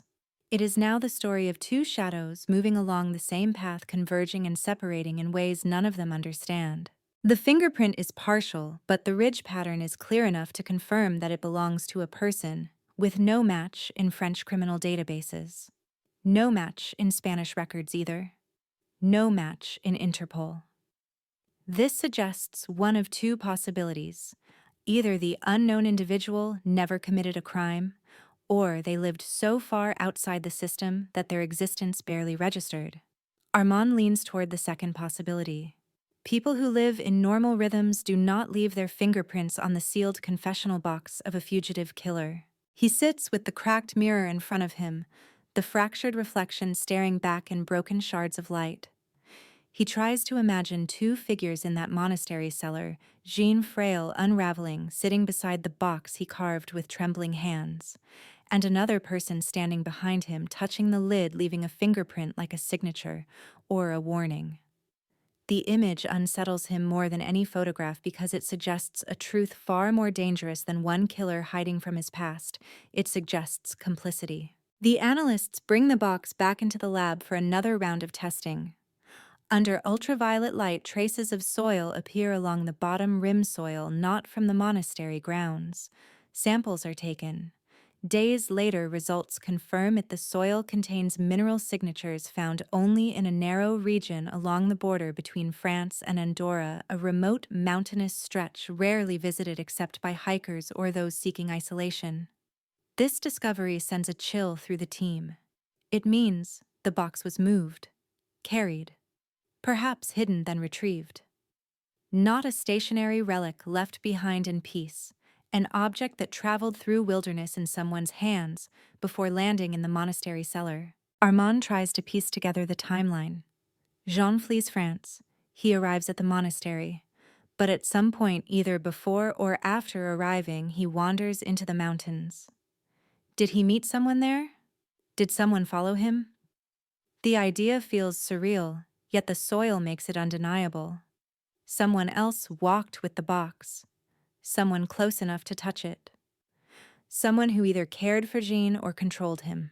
The behavioral analyst re-enters the room with a new observation. She spreads out the letter fragments found inside the box. She points to one line. The river doesn't lie. She points to another written months later. He knows where the river ends. The pronoun hits the room like a blow. He. The letters never mentioned another person until that line. And now, combined with the fingerprint, the soil, the mirror, the box, it becomes clear these are not ramblings of a lone mind descending into delirium. These are hints, maybe even warnings, about a second figure circling Jean's life like a shadow inside a shadow. The question now grows sharper. Was this person a witness, an accomplice, a tormentor, a puppet master, or someone whose presence complicates the crime in ways none of them are prepared to understand? Investigators widen the search. They scour missing persons reports from the early 2000s. They review Border Patrol logs. They examine financial records from the monastery. Nothing fits. No second name, no second face. Only the void where someone's identity should be. Armand feels his frustration deepen into a heavier, more suffocating pressure. The silence around this second figure feels deliberate, as though crafted. Late at night, as Armand sits surrounded by the scattered evidence, a memory strikes him with disquieting clarity: the storage unit. Specifically, one newspaper clipping pinned at the bottom of a file. He retrieves a photograph of it. The clipping details the disappearance of a woman in 1996. Not connected to Elise at the time, but beneath the article in faint pencil, someone wrote a single word: "Not mine." Armand never understood the meaning. He assumed it was Jean dismissing involvement. But now the context shifts brutally. The handwriting on that note is different, slightly slanted, more controlled. He compares it side by side with the unknown fingerprint's curvature. They align in angle, if not in certainty. Another person touched Jean's files. Another person edited his clippings. Another person asserted ownership or denial over victims. The cold case unit grows quiet as Armand dips deeper into the new lead. He contacts Spanish authorities again. This time, he asks them to look beyond criminal databases. He asks them to search for anyone in the Girona region who lived off the grid around the early 2000s. Hermits, seasonal laborers, unregistered migrants, camps in the mountains, old farmhands, shelter occupants, anyone who could have crossed paths with Jean. The request feels like casting a net into darkness, hoping to snag the one outline that doesn't belong. 3 days later, the call comes. A forest ranger from the Andorran border reports finding a makeshift campsite several years ago buried in a ravine, abandoned hastily. Inside the remnants were scraps of clothing, burned paper, and a lid from a wooden box that bore the faint outline of carved lines like those on the theater mask found in the monastery. The ranger kept a photograph in his archives more out of curiosity than protocol. He emails it to Armand's team. The investigators crowd around the monitor, and a collective shudder moves through the room. The lid in the photo is not identical, but unmistakably related. Same mask, same trembling hand, a second box, a twin or a predecessor. This discovery reframes everything. The monastery box was not unique. There was another, possibly more. And someone carried this earlier box into the mountains, burned its contents, and fled. Armand stares at the image pulse hammering. Whoever burned the box did not want the letters inside to be found. Whoever fled did not want their story to be traced. And that someone's fingerprint is sitting on the monastery box like a silent signature. He prints the photograph and lays it beside Jean's timeline. The burned box predates the monastery's stay by months, perhaps even years, which means the second person was involved before Jean ever sought refuge with the monks. The case takes a sharp, nauseating turn. If the second person existed long before the monastery, if they helped destroy some evidence and preserved other parts, if they shared access to Jean's possessions, if they traveled with him, then Elise's murder might not be a single act committed by a lone predator. It might be the visible tip of something woven between two lives, two minds, two sets of intentions. As investigators wrestle with this dreadful possibility, a new event shakes the case again. A woman in her 60s contacts the police after seeing a televised report about the reopened cold case. She claims she once lived in the same Paris arrondissement as Jean in the late 1980s. She remembers a man matching his description, but she remembers something else. Something that freezes Armand's blood when he hears it. She remembers seeing Jean walking with another man. Not often, not regularly, but enough times to imprint the memory. She describes the second man as taller, more fluid in movement, always wearing a dark scarf even in warm weather. His face, she says, had a way of disappearing even when you looked straight at him. At first, she thought he was a relative. Later, she assumed he was a friend. But now, after seeing Jean's face on the news decades later, she realizes she never saw the second man again after Elise disappeared. Armand asks her a final question, a question that trembles on his lips. When you saw them together, who walked ahead? Her answer sinks into the room like cold iron. The other man. Jean followed him, always behind, always 2 steps behind. And just like that, the entire shape of the case twists. Jean wasn't leading. Jean wasn't the anchor. Jean wasn't the instigator. He was following someone. A mentor. A controller. A manipulator. Or something much worse, a predator who groomed another predator, shaping him through proximity, through silence, through influence. Armand feels the air thicken around him. If Elise wasn't chosen by Jean alone, if the second man was present before, during, or after, if he trained, Jean guided him or pushed him, then Elise's last night was not the work of a single shadow. It was the work of 2, and one of them is still unknown, still untraced, still silent. The cold case is no longer a hunt for a vanished killer. It is the beginning of a search for the one who walked ahead. The realization that Jean Lemaire was not leading but following spreads through the investigation room like a slow-moving storm, the kind that darkens the sky hours before the first drop falls. It changes the way every piece of evidence is read. Every letter, every scribble, every photograph suddenly bends toward a darker gravitational center, a figure who moved ahead of Jean, who shaped his path like an unseen architect of violence. Armand Delacroix stands before the evidence board, staring at the silhouette of a man no one has ever seen. Clearly, a man who walked through Paris beside a future killer without leaving a single documented trace. A phantom with a scarf a blur in memory. A fingerprint on a box that should never have been touched. The team scrambles to reconstruct any possible connection between the 2 men.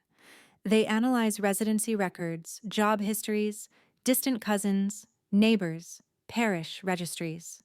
They search for overlapping employment, overlapping addresses, overlapping metro passes, anything that even remotely ties Jean to another person. But the second man seems to exist only in memory, in soil traces, in the faint imprint of his presence. It's as though he lived just outside the edges of the page, never stepping fully into the frame.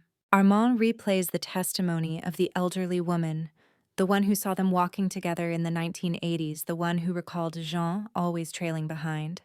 He pictures them on a Paris street, Jean with his downward gaze, the other man with the easy stride of someone accustomed to leading. The dynamic feels unmistakable. Dominance, submission, influence disguised as companionship. But none of this answers the question that gnaws at Armand's mind: what bound the 2 men together? Shared past, shared trauma, shared desire. Or was Jean simply absorbed by someone darker, more deliberate, more controlled? A breakthrough comes not from detectives, but from a historian specializing in fringe cultural movements in late 20th century France. After seeing the theater mask carving on the news, she contacts the cold case unit with unexpected insight. The mask, one half smiling, one half crying, is not merely a theatrical symbol. It resembles an obscure emblem used during the 1970s by a short-lived underground performance troupe known for disturbing, boundary-pushing shows. Their work blended reality and performance so aggressively that audiences often couldn't tell which parts were staged. They dissolved abruptly after a scandal involving psychological manipulation of group members. No arrests, no charges, but the troupe's name appears in a handful of police records from the era. Armand feels his breath tighten. He asks the historian for the troupe's name. She hesitates before answering. La Fente, the Split, a name that fits too perfectly like a blade sliding neatly into a wound. She sends archived posters. Some are blurred, some water-damaged. But one image stands out, a stylized mask carved in jagged strokes nearly identical to the symbol on Jean's box.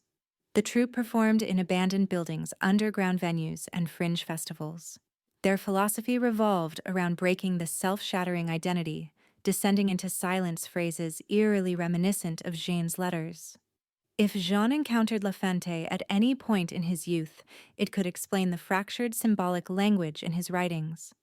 It could also explain the presence of a second figure, perhaps a former member, a mentor, or someone who simply carried the troop's twisted teachings into the shadows of their private life. Armand orders a rapid search into La Fuente's surviving members. Most are deceased or untraceable. But one name stands out, a man who vanished from public records in the early 1980s after the troop disbanded.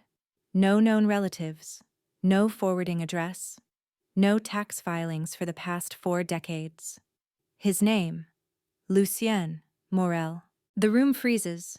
The name feels heavy electric wrong somehow. Armand speaks carefully, run his physical description. The old police file describes Lucien Morel as tall, slim, fluid in movement, a predator's grace disguised as artistic presence, often seen with a dark scarf. Known for influence over younger troop members. Several past reports describe him as charismatic but unsettling, a man who could persuade a stone to bleed. The description fits the woman's testimony with disturbing accuracy. When investigators pull an old surveillance photo of the troop, the blurred face of a man wearing a scarf becomes the first actual image tied to their phantom suspect. But the coincidence that hits hardest is Lucien's last known address. In 1985, he lived in the same arrondissement as Jean, 2 streets away. Armand feels the room shift as though the case has suddenly grown a spine. Investigators begin piecing together a new timeline. Jean, a socially invisible young man living near a charismatic manipulator who once belonged to a troupe obsessed with breaking minds and crafting identity through silence. Lucien might have recognized Jean's vulnerability, might have shaped it, might have taken him under a twisted wing.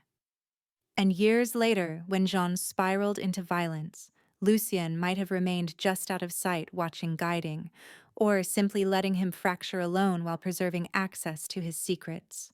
But there is another possibility, one far worse. Lucien may have committed crimes long before Jean, and Jean may have been drawn into the orbit of a predator already in motion. The investigators widen their search again. They dig into unsolved disappearances from the late 1970s and early 1980s near venues where La Fuente performed. Patterns emerge in young women who vanished after attending experimental shows. Bodies found posed in unnatural positions. Cryptic marks appearing in 2 cases dismissed as irrelevant at the time. All long before Elise. All long before Jean's name ever entered a file. If Lucien was responsible for those earlier crimes, he had decades of practice, and Jean wasn't his successor. He was his student. Armand feels a cold dread creep into his bones. This is no longer the case of a killer unraveling. This is the story of a lineage, one mind infecting another across time, perhaps across generations of violence. Elise's murder was not the beginning. It was the midpoint of a much larger arc that no one saw forming, because the men who created it lived behind layers of performance, anonymity, and silence. As investigators assemble their new hypothesis, a forensic analyst bursts into the room, breathless with urgency. She carries the cracked mirror recovered from the monastery, but her report is not about the tears absorbed by the frame. It is about something etched faintly into the glass, something no one saw until the mirror was examined under a specific light wavelength. Words, barely visible, scratched by something sharp, not in Jean's handwriting. "He showed me the river." The room falls still. The scratches are careful, deliberate. That alone makes them terrifying. Armand steps forward, feeling the edges of clarity sharpen into something painful. The river. The same recurring symbol in Jean's letters. The same unsettling phrase that kept surfacing. But now the ownership shifts. Not "I saw the river," not "I hear the river," but "he showed me the river." This is the first direct evidence of influence. The first direct acknowledgement that Jean was guided, not only followed. The first confirmation that the second man, presumably Lucien, introduced Jean to something symbolic, something ritualistic, something that left a psychological imprint deep enough to echo through every fragment of his crumbling mind. But what does the river mean? A location, a ritual site, a memory, a place of the first kill, a place of the last. The team begins pulling maps. They examine every river Jean lived near, every river Lucien lived near, every river that connects France to Spain. The monastery sits near one. The Andorran border lies near another. But the one that stands out is the river running through the outskirts of Paris, the Seine branch. Elise's body was found beside. The realization constricts the room like a tightening fist. Elise didn't stumble into Lucien's world. Lucien brought Jean into hers. And the place where Elise died might be the same place where Jean first learned obedience under Lucien's influence. Investigators reopen the crime scene photos with new eyes. They notice the position of Elise's body deliberate, almost staged. Something theatrical. Something aligned like symmetry, meant for an audience of one. At the time, investigators assumed the staging came from Jean. But now, knowing Lucien's background in performance art, the staging feels like a signature not of chaos, but of design. Armand's pulse pounds in his ears. He feels the shape of the case solidify into something horrifyingly coherent. A man obsessed with theatrical symbolism. A man who vanished into the cultural margins. A man who influenced vulnerable minds. A man who possibly committed killings years before Jean. A man who resurfaced in Jean's life near the time of Elise's death. A man who carved boxes, burned others, preserved letters, and touched confessions not meant for anyone else. And then a final realization hits Armand so hard he has to sit down. If Lucien was the one who walked ahead, if he influenced Jean for decades, if he guided him to the river, if he preserved or destroyed evidence at will, then the fingerprint inside the monastery box, the partial one that does not belong to Jean, is almost certainly his. Lucien Morel is not a phantom. He is the architect. And he is still out there.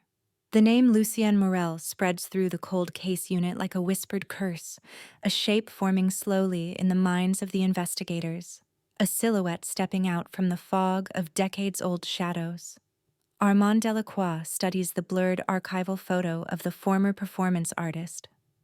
The scarf wrapped around his neck like a coiled secret. Even in the poor resolution, Lucien's posture radiates something disturbing, an ease, a quiet confidence, the kind of presence that bends the room around it without effort. It is the presence of someone who never needed to raise their voice to control another person. The presence of someone Jean would have followed instinctively. Armand tries to imagine the two of them together. Jean awkward, silent, drifting through life with the tenuous grip of a man fearing his own thoughts. And Lucien fluid, composed, a man who once built performances designed to disorient and manipulate. A man who understood the human psyche like a maze he could rearrange at will. If Jean was drawn to him, it wasn't chance. It was inevitability. A match struck in the dark long before anyone realized the flame had caught. Investigators begin combing through everything connected to Lucien: old interviews, performance flyers, fringe newspaper reviews. They find descriptions of him using words that make Armand's skin prickle, mesmerizing, transgressive, dangerously intimate with his audience. One review recalls a show where Lucien whispered lines to a volunteer on stage until she began crying uncontrollably, claiming she heard voices that weren't hers. Another recounts a performance in which he guided the audience through complete darkness, speaking softly about the thin membrane between identity and silence. Every detail tightens the portrait of a man who understood how to fracture someone's sense of self. A man who could break minds the way others break objects. A man who would see Jean not as an equal, but as clay. Yet Lucien's disappearance after the troops' collapse leaves a void that feels intentional. As if he stepped out of the public sphere because he no longer needed an audience. He needed a follower. Armand's instincts screamed that Lucien didn't simply vanish. He retreated. Into the margins. Into the cracks. Into places where the absence of attention becomes a shield. The more they search for him, the more it feels like he intentionally scrubbed his existence clean. But no one can disappear entirely. Not even someone as meticulous as Lucien Morel. A young analyst combing through old property registries discovers a lead so thin it nearly slips past unnoticed, a rural structure listed under a shell name near the outskirts of Avignon, purchased in 1984 and abandoned since 1991. The structure is registered to a non-existent entity, but the payment method matches a pattern seen in fringe artist communities of the time. When she overlays the date with Jean's life records, a chilling overlap emerges.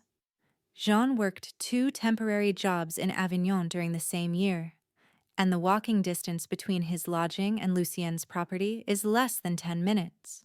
This is the first hard connection between the two men. Armand sets out for Avignon with a small team. The drive is long, and dusk settles by the time they reach the overgrown pathway leading to the property. The structure is a dilapidated farmhouse, its roof sagging, its windows boarded over with warped planks. Weeds claim the yard. The silence of the countryside feels oppressive, like the world has leaned away from this forgotten corner on purpose. As Armand steps through the doorway, rusted hinges groan like a warning. Inside, dust thickens the air. A narrow hallway leads to a room where light filters through cracks in the boards, illuminating a space frozen in abandonment, but not untouched. On one wall, faint markings appear, scratches forming shapes that seem random, until Armand's flashlight hits them at an angle. The lines resolve into the carved outline of a theater mask. One half smiling, one half crying. The same symbol, carved decades earlier, carved with precision, carved by someone who left his mark on every stage of his life. The team fans out. In the far corner of the room lies a pile of fabric scraps, dark material similar to the fibers found under Elise's fingernail. Another room contains a rusted tin box filled with old photographs, each cut to remove faces, except for eyes staring directly at the camera. The intimacy of the images is unsettling. They feel less like memories and more like trophies. Then, deeper in the house, investigators discover something far worse. A makeshift journal, pages torn from various notebooks bound together with string. Most pages are blank, but some contain cryptic sentences written in sharp, slanted handwriting, the same slant as the pencil note on the 1996 clipping, the same slant as the unknown fingerprint's curvature. Sentences like, "Break him before the silence breaks me. He listens when they don't. The river is the line he must cross." Armand's breath catches. These aren't random musings. They are instructions, affirmations, a blueprint for shaping someone. Jean didn't fall into violence by accident. He was groomed for it. The realization hits like a cold wave. Lucien wasn't simply an influence. He was the architect of everything Jean became. And Elise may have been part of a ritual, a repetition of patterns Lucien perfected decades earlier. The farmhouse search continues. In the attic, investigators find a wooden crate tucked beneath a collapsed beam. Inside lie sketches, dozens of them depicting the same narrow Paris street where Elise disappeared. Different angles, different shadows. Some include a young woman walking. Others show 2 men standing far behind her watching. One of the figures stands tall, wearing a dark scarf. The other trails behind. A sickening sense of inevitability grips Armand. Lucien rehearsed Elise's death years before she ever existed in his world. Or perhaps he rehearsed the method waiting for the perfect stage, the perfect follower, the perfect moment to return to a city he once haunted. The attic search yields one final discovery, a small envelope sealed with wax. The seal bears the same mask symbol. Inside is a single photograph, a photo of Jean. Younger, healthier, standing in the middle of the farmhouse. Lucien stands behind him, slightly out of focus, one hand on Jean's shoulder, guiding him like a puppeteer adjusting strings. Armand closes his eyes. The weight of the image sinks into him with the crushing gravity of truth. Jean was not alone. Jean never had control. Jean was molded, shaped, directed. A victim and a perpetrator entangled, and Lucien was the one who shaped him. The team returns to Paris with the evidence, each member carrying the oppressive feeling that the case has widened to the point of swallowing the investigation whole. Jean is no longer the end of the trail. He is the bridge between 2 eras of violence. And Lucien's absence is now the loudest sound in the story, an absence that feels deliberate, calculated, almost taunting. Back in the cold case unit, Armand spreads the farmhouse findings across the table. His hands tremble slightly as he lifts the photograph of Jean and Lucien. He studies Lucien's blurred face, trying to read an expression that remains maddeningly out of reach. The blurred eyes feel like pits of darkness. The hand on Jean's shoulder feels like a claim. If Lucien could manipulate an entire troupe, if he could push Jean into a spiral of violence, if he could stage murder like theater, if he could burn boxes, hide evidence, and vanish across borders, then he is more than a suspect. He is a ghost meticulously crafting his own legend. The room quiets as Armand leans over the table. He understands now that the case is not about Jean's guilt or innocence. It is about the unseen hand shaping every act of violence. The cold case doesn't revolve around the man they spent decades chasing. It revolves around the man they never saw. The man who walked ahead. The man who groomed a killer. The man who vanished before the world realized what he truly was. And as Armand draws a line connecting Lucien's last known sighting to the monastery, a final truth slams into him with nauseating clarity. If Lucien Morel influenced Jean for decades, if he followed him into the mountains, if he touched the monastery box, then Lucien may have known Jean's mind was unraveling. He may have known Jean was nearing confession. He may have known Jean was losing control. And predators do not allow their protégés to break ranks. If Jean disappeared in 2003, Lucien may have been the one who made him disappear.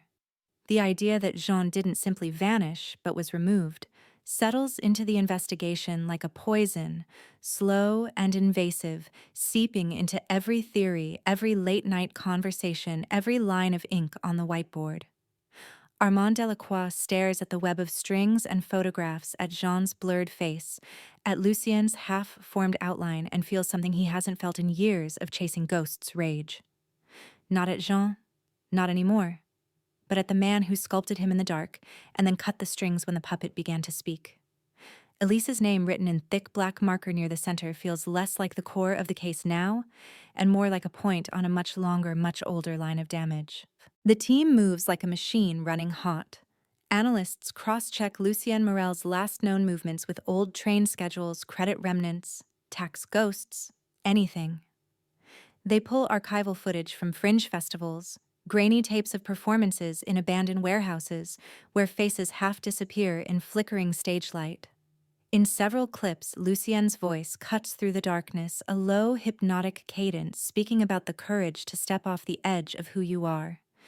It's not just performance, it's doctrine, a private religion of dissolution. When they slow the recording, something else emerges. In the shadows cast against the back wall, a second figure stands just outside the radius of light. Sometimes closer, sometimes farther, never fully visible. Always watching. A recurring presence.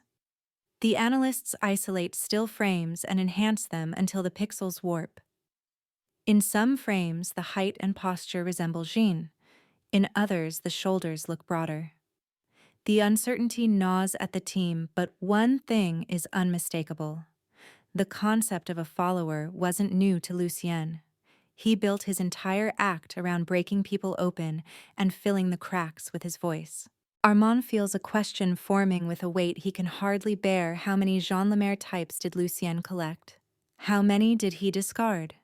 And how many of them carried out acts of violence that were never traced back to the man who whispered in their ears? The priority now is simple and brutal, find Lucien, not as a ghost, not as a theory, as a man whose bones still cast a shadow somewhere. A technician in the financial crimes unit finds a slender thread, a tiny, almost meaningless pension contribution made in 1999 under a false name tied to a post office account in southern France.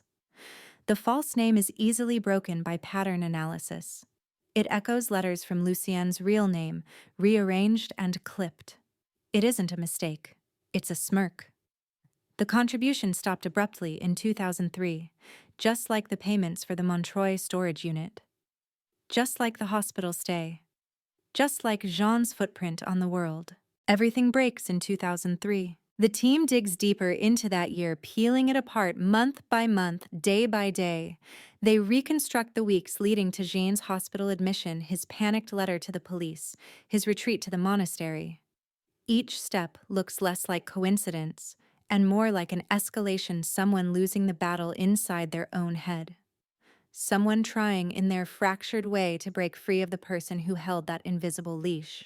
Then comes the detail that makes the room collectively hold its breath. A bus manifest from Lyon listing a passenger under an alias traced back to Lucien's false name, traveling to Girona 3 days before Jean arrived at the monastery. Not after, before. As if he knew in advance where Jean would go. As if he was already there waiting. Armand feels his pulse hammer as he runs the timeline through his head. Lucien arrives. Jean arrives after. Jean carves boxes, writes fragmentary confession, stares at the sky. Someone else touches the box. Someone etches words into the mirror. Someone vanishes with him when he disappears from records forever. It's not just possible that Lucien killed Jean. It's almost inevitable. The question that remains is whether Jean left anything behind that Lucien failed to destroy. The monastery box, the burned box, the farmhouse journal. Everything they've found so far feels like residue fragments pulled from a fire that almost consumed the truth. Almost. But not completely. Predators like Lucien are meticulous, but they are also arrogant. Somewhere, somehow, he would have let something slip. A habit, a ritual, a signature he believed no one would ever decode. One of the younger detectives, combing through the letters again, notices something peculiar. Several seemingly random lines share a common structure. He showed me the river. He waited at the bridge. He sat behind the third pillar. The syntactic rhythm is too regular to be coincidence. They aren't just memories. They're coordinates. The mention of third pillar sends the team back to photographs of the spot where Elise's body was found. The stone bridge, the support columns.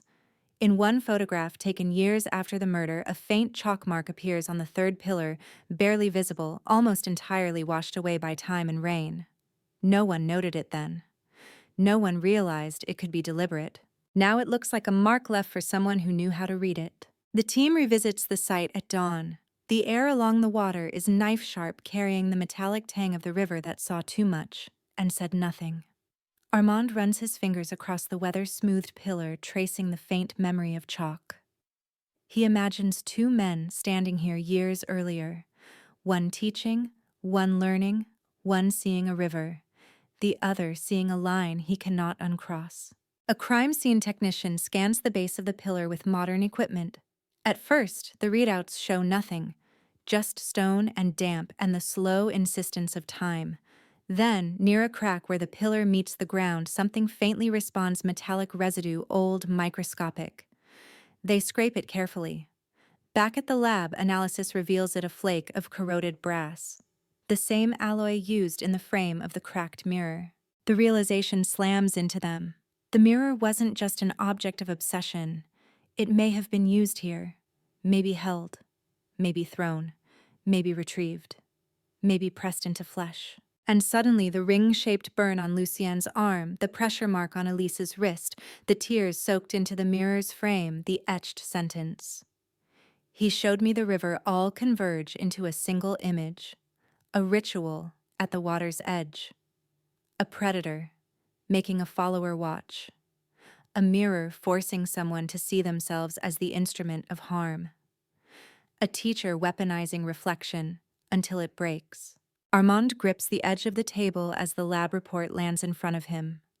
He sees Elise's face in his mind again, not as a cold file photo, but as a person who woke up that morning expecting a future. He swears quietly that he will not let this story end with unanswered questions. The break finally comes from an unexpected place, the handwriting analyst who's been living with the letters for days.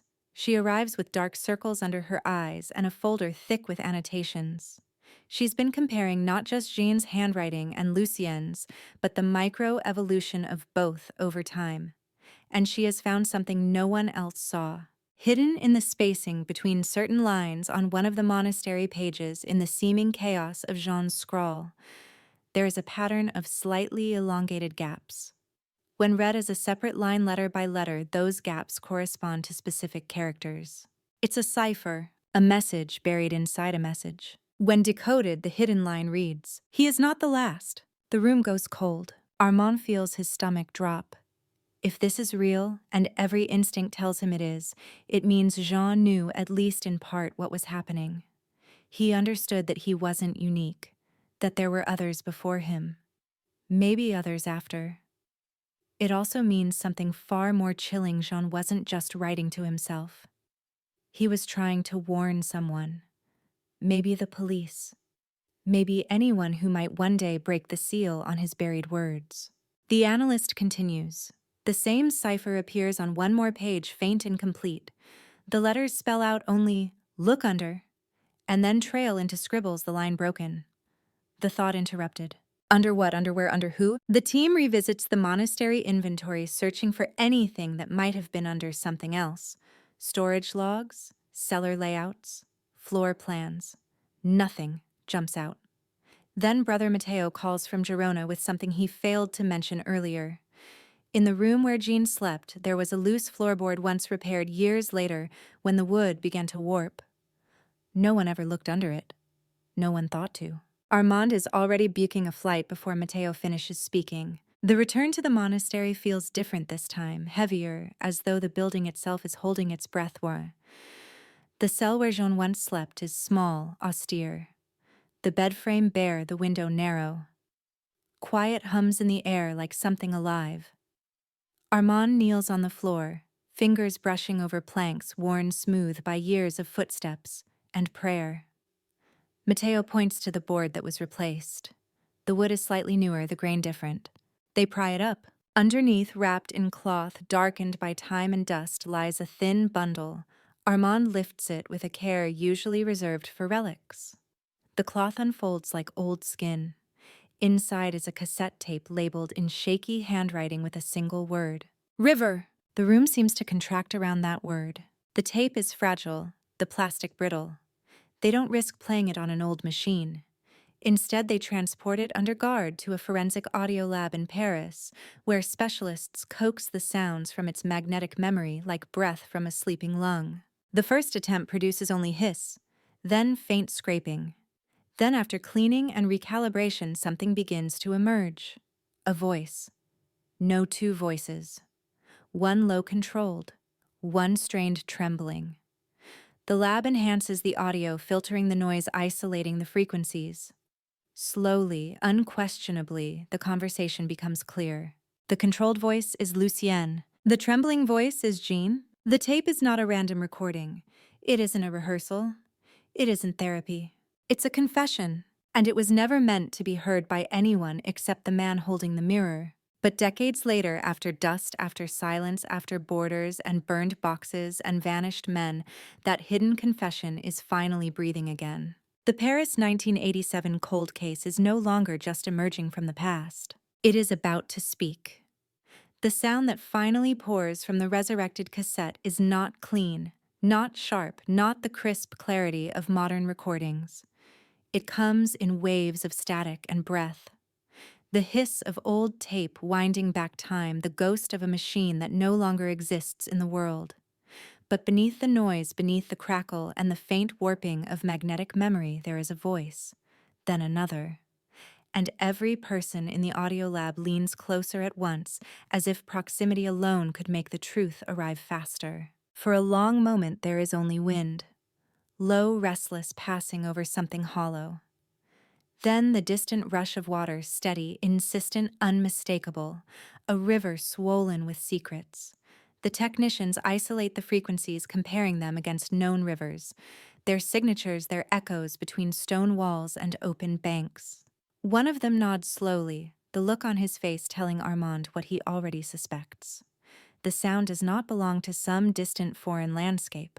It belongs to home. The Seine near one of its quieter branches, the area around the canal where Elise's life ended. The first voice that rises from the static is strained, unsteady words caught in a throat that doesn't want to let them out. Why here, Jean? His tone is younger, but it carries the same thin tremor heard in hospital notes, in fragments of letters.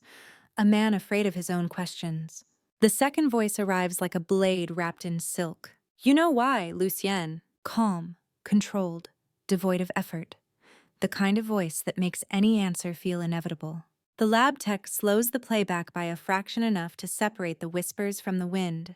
Armand listens as Jane continues, words tumbling over themselves. I can't sleep. I keep seeing her face. The one before. The one in the alley. And then the water. And then nothing.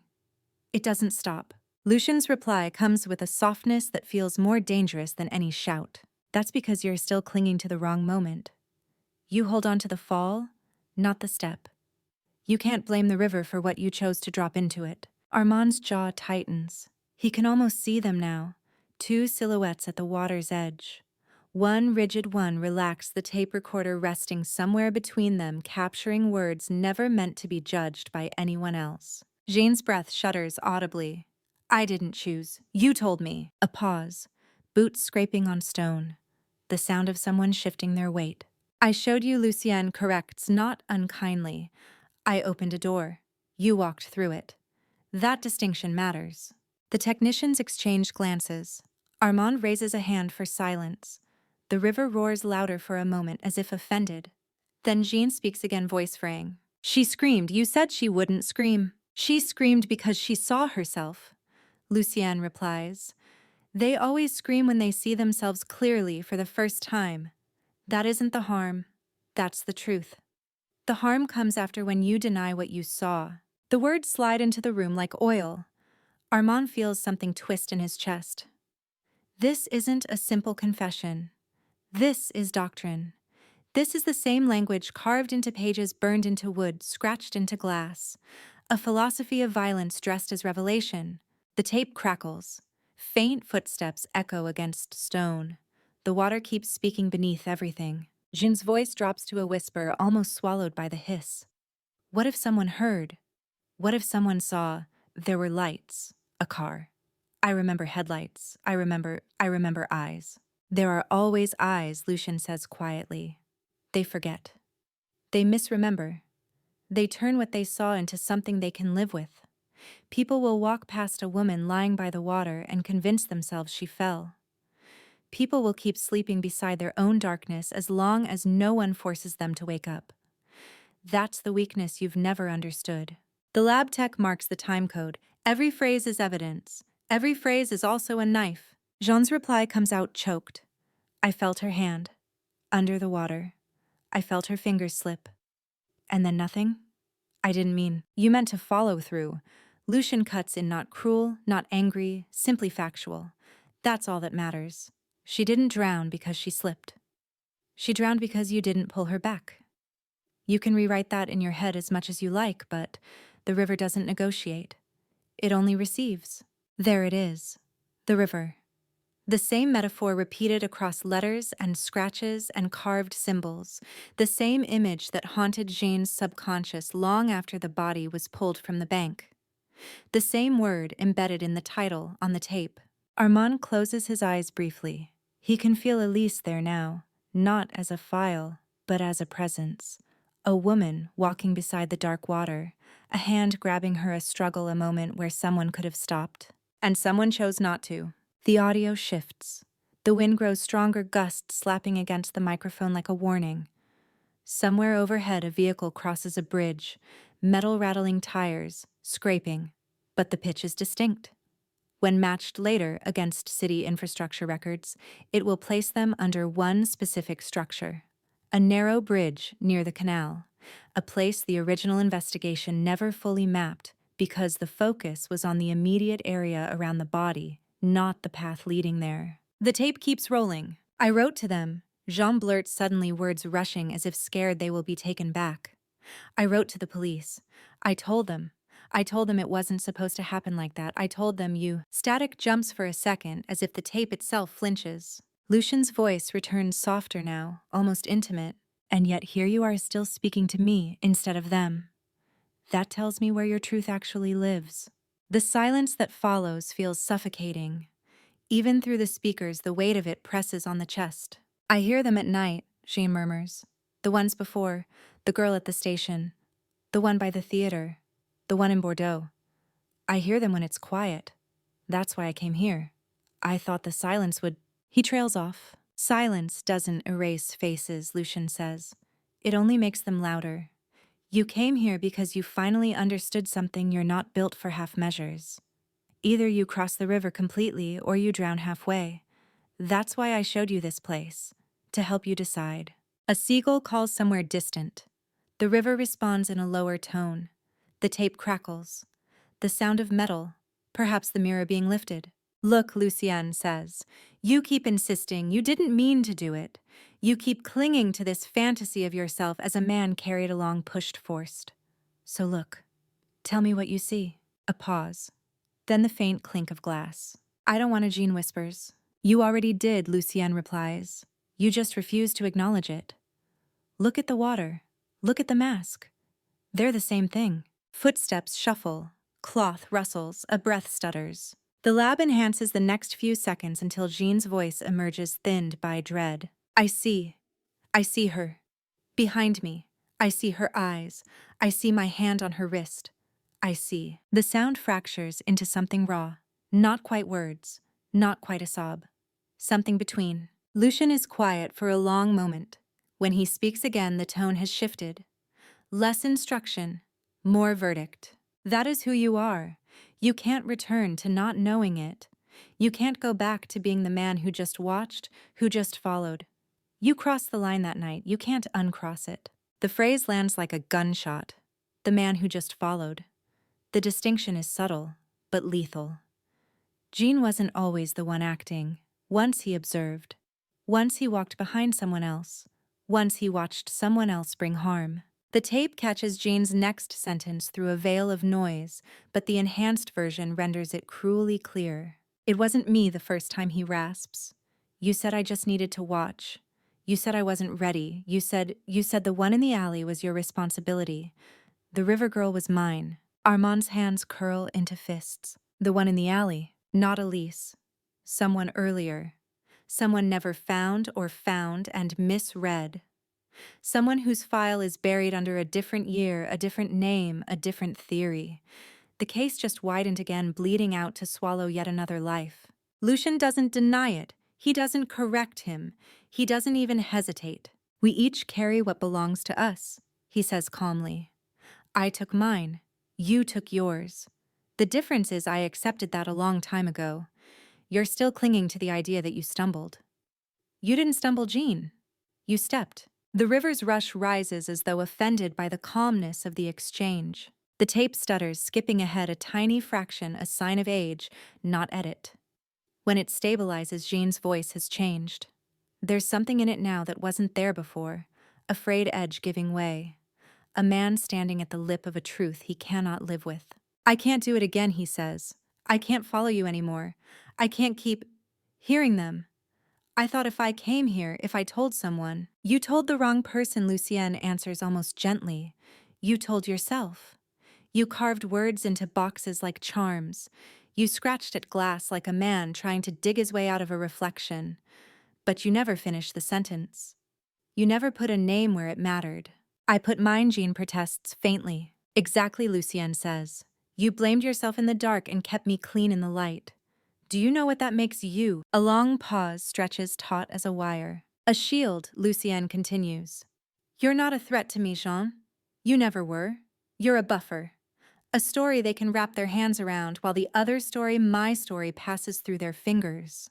The sentence lands in the room like a confession carved from ice. Armand feels a sick clarity settling into place. This is why Lucienne shaped him. This is why he walked ahead. Not only to create a follower, but to create a decoy. Someone who could absorb the blame, the suspicion, the guilt. Someone broken enough to confess to half-truths and leave the rest untouched. On the tape, Jean's breathing grows more ragged. Then what do you want from me? Why bring me here? Why record this? Finally, the last mask slips. Because you're going to break, Lucienne says. Soon. I can hear it when you speak. I saw it in the way you shook at the monastery. You're going to talk to someone who isn't me. And when you do, they'll build their story around you and stop just short of me. That's how they work. They don't like shadows they can't name. Metal clicks, a tape player button, a lighter. The noise is small but sharp. So I make sure, Lucienne continues. I make sure that when they finally listen, they hear exactly what I need them to hear. Jean's voice is barely audible now. You said this was for me. It is. Lucien replies, "This is your absolution, your river. You put your truth here and then you walk. Or you jump. That part is up to you." The static thickens, swallowing a few words. When the clarity returns, Gene says something that makes the entire audio lab go still. "I saw your face," he whispers, "when you held her under. Not Elise, the other one. You were smiling, not like in the performances. Different. Like you were home." Lucien does not respond for several seconds. When he finally speaks, the warmth is gone from his voice. "Then you should understand by now," he says quietly, "that some of us don't have a river to cross.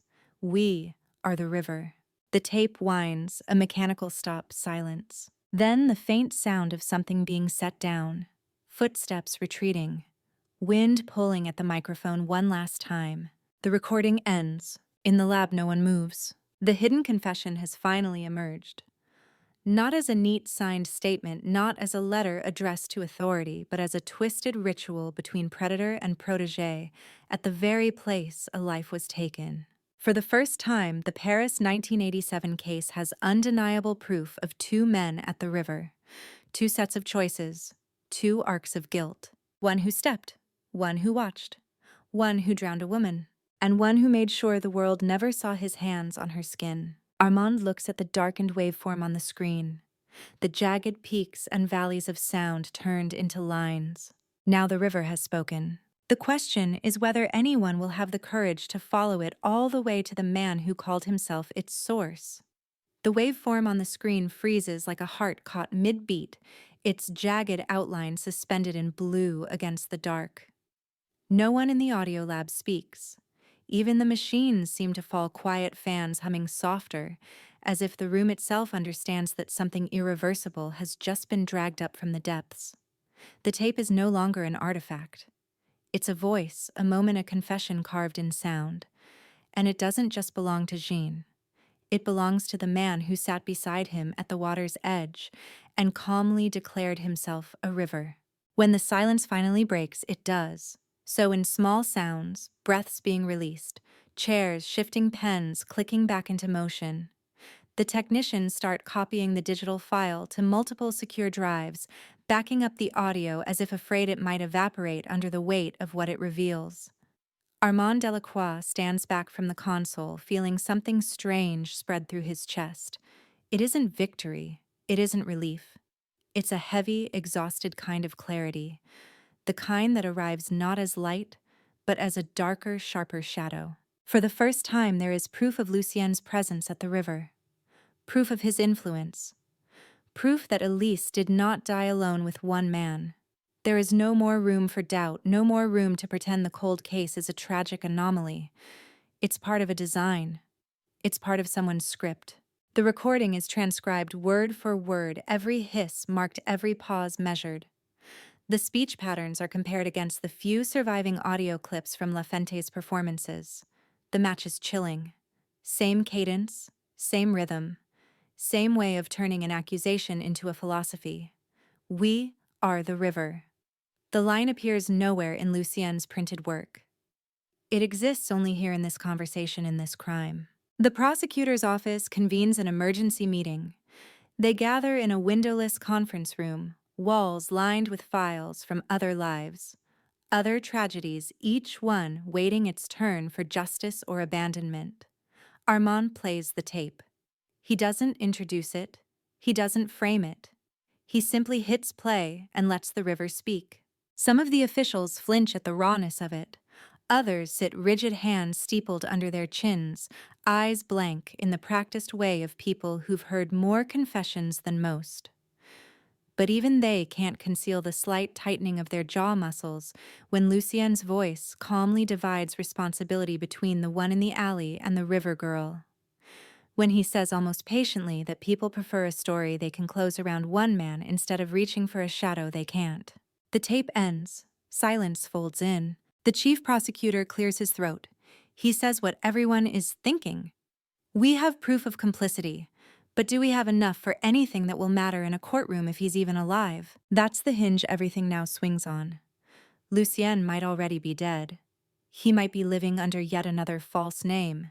He might be in another country, Another monastery, another forgotten structure containing another box no one has lifted yet. The law needs a body, a location, a signature beyond a voice on decaying tape. Still, the prosecutor cannot ignore the weight of it. The Paris 1987 file, once buried under layers of dust and resignation, is dragged into the harsh light of the present. Forensic reports are updated. Witness statements are revisited. A new directive is issued: reclassify Elise's case from unsolved single-offender homicide to open multi-offender investigation with primary suspect Lucienne Morel. The phrase looks absurd in print.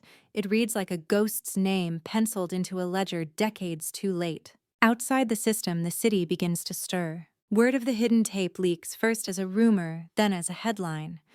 It starts small, a quiet article buried on the second page of a local paper. But the phrasing is irresistible.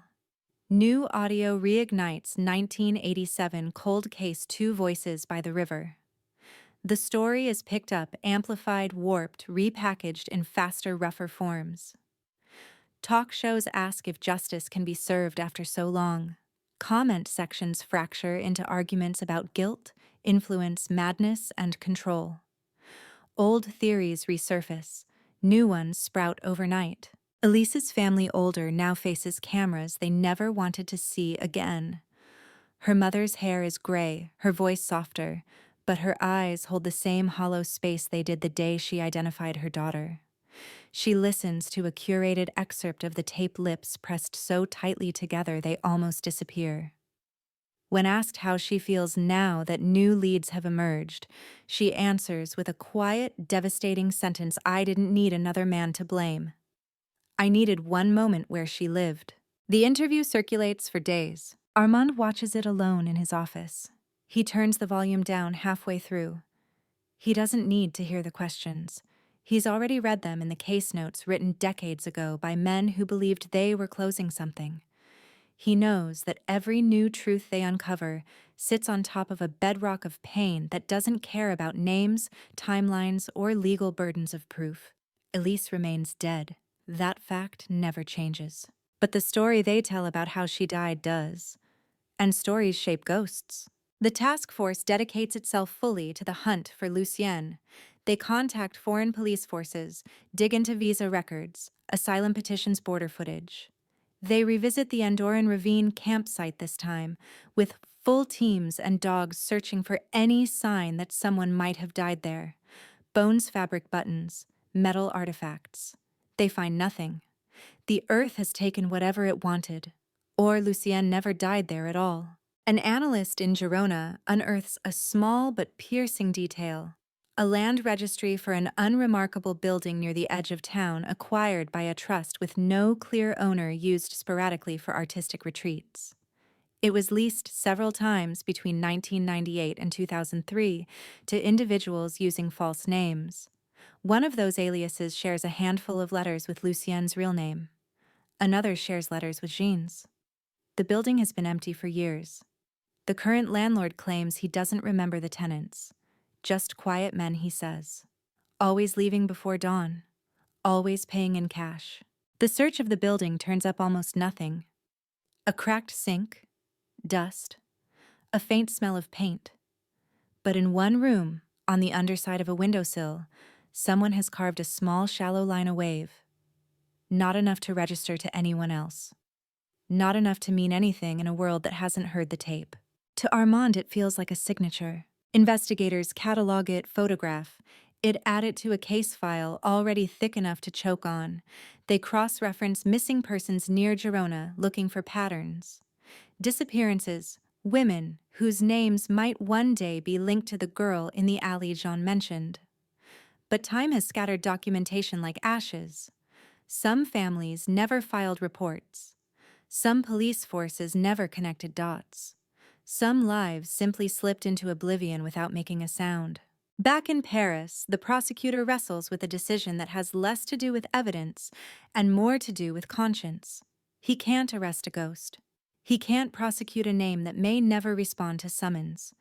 But he can formally acknowledge what really happened in 1987. He can change the narrative engraved on the city's memory. A public statement is drafted, edited, softened, hardened, negotiated. Lawyers argue over wording. Officials worry about setting precedents, about appearing to solve what isn't fully closed. In the end, what emerges is a fragile compromise. The office announces that newly uncovered evidence strongly indicates the presence of an additional perpetrator. In Elise Moreau's death, a man believed to have exercised coercive and psychological influence over Jean Lemaire and to have participated in or directed prior acts of violence. They say his name out loud, for the first time officially, Lucien Morel. It doesn't bring him into the light, but it etches him, however faintly, into the record. A press conference is held. Reporters crowd into the room, cameras blinking like insects. Armand stands off to the side, not on the podium, but within sight, the way ghosts of the living sometimes linger at the edges of their own stories. The prosecutor reads the statement. Questions erupt as soon as he finishes. Is the case solved? Do you know if Morel is alive? Is Jean still considered guilty of murder? Are you reopening other unsolved cases linked to the performance troupe Will? The families receive an apology. The answers are cautious, carefully worded. We are actively pursuing all leads. We cannot comment on ongoing inquiries. The legal classification of responsibility is complex. Yes, we are examining potential connections to other incidents. None of it satisfies anyone completely. But the words land where they need to land. That night, the headline finally appears in its full, brutal shape. Paris, 1987 cold case solved, hidden confession emerges after decades. Armand stares at the article on his screen, reading the line again and again. He knows it's only half true. The case is solved in the way that stories are solved. The main actors are known, the central betrayal exposed, the quiet architect dragged into partial view. But in the way that matters to Elise, to the other unnamed women, to the river itself, nothing is solved. Resolution is a human invention. The dead don't care what you call it. Still, the headline echoes the original promise of the investigation.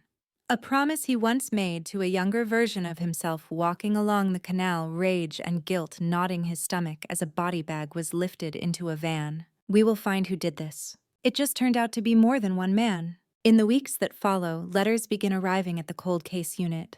Not from criminals or taunting strangers, but from people who once orbited Lucien's world and managed to step away.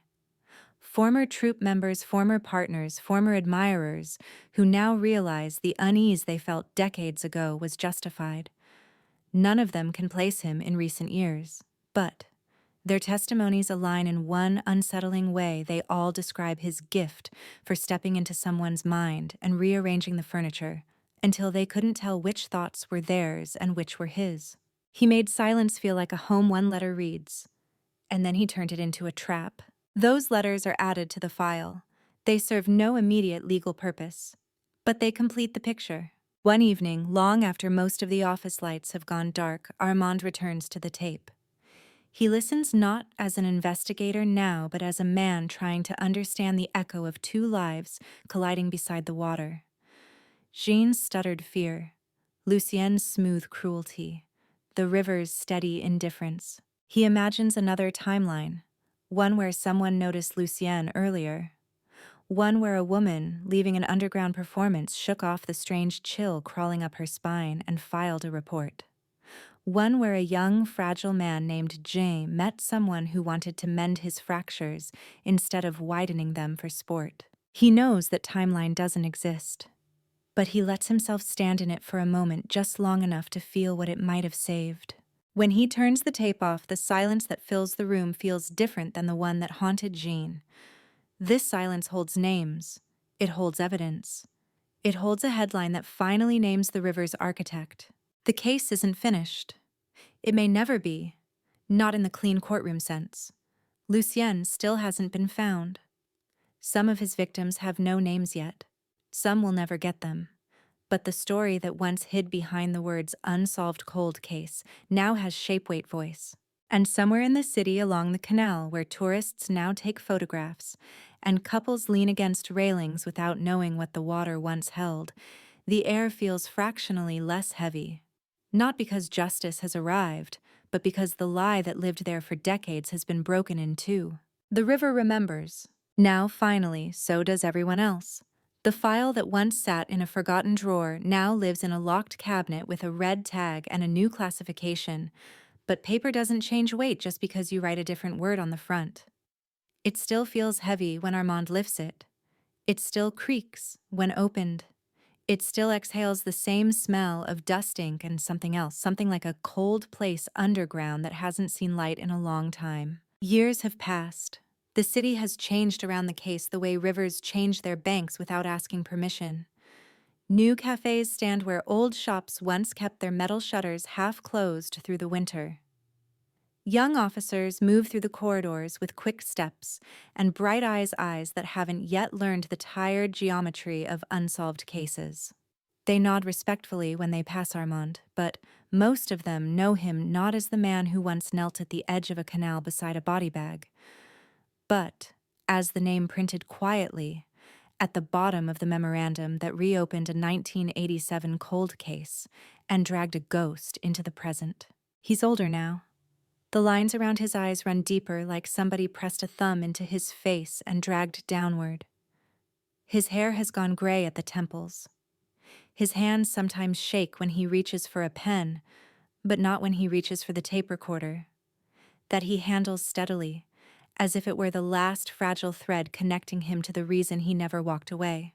A younger detective sits across from him in the briefing room, a notepad open, pen ready but motionless. She's new to the unit. She has read the file, heard the tape, watched the press conference.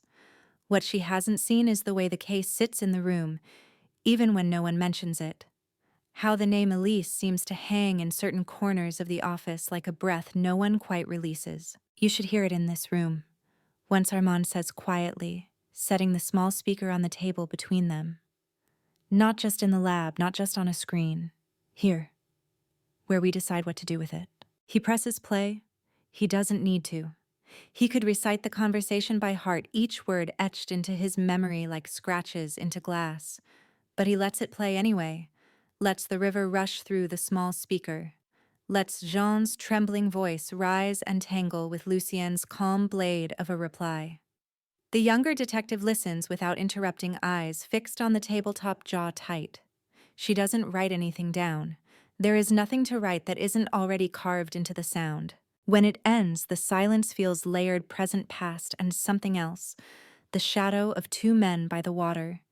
The shadow of everyone who came after to pick through the pieces. So we accept he's probably dead, she says finally, not as a question, but as a concession to reality. We accept nothing, Armand answers. We work with what we can touch, what we can prove, and we leave a space open for everything else. But if he is dead, she continues, then the headline is as far as it goes. Cold case solved. Hidden confession. The rest is... She searches for the word. Air. He shakes his head just once. The headline is for them, he says, gesturing vaguely at the window at the city beyond it. For the people who need the story to have a shape. For the ones who sleep better knowing we wrote a name on the line that used to say, unknown. But the case... He taps the file. The case is for her. He doesn't say Elise's name. He doesn't have to. That afternoon, he walks alone down to the canal, not because he expects revelation to rise from the water like steam, but because habit has turned the place into a kind of chapter marker in his life. The weather is mild. Couples lean on the railing, phones in their hands, capturing a version of the city that fits neatly into frames and filters. A jogger passes earbuds in, oblivious. A child throws a stick and laughs when a dog lunges for it, paws skidding dangerously close to the edge. Nobody looks at the third pillar, at the place where chalk once clung to stone, at the space where a flake of brass hid for years, waiting to tell its sliver of truth. Armand rests his hand on the cold rail. The water below moves with the same indifferent rhythm it had the night Elise died, the night the tape captured words never meant to cross decades. The river doesn't care about tapes or headlines or carefully worded statements. It only carries.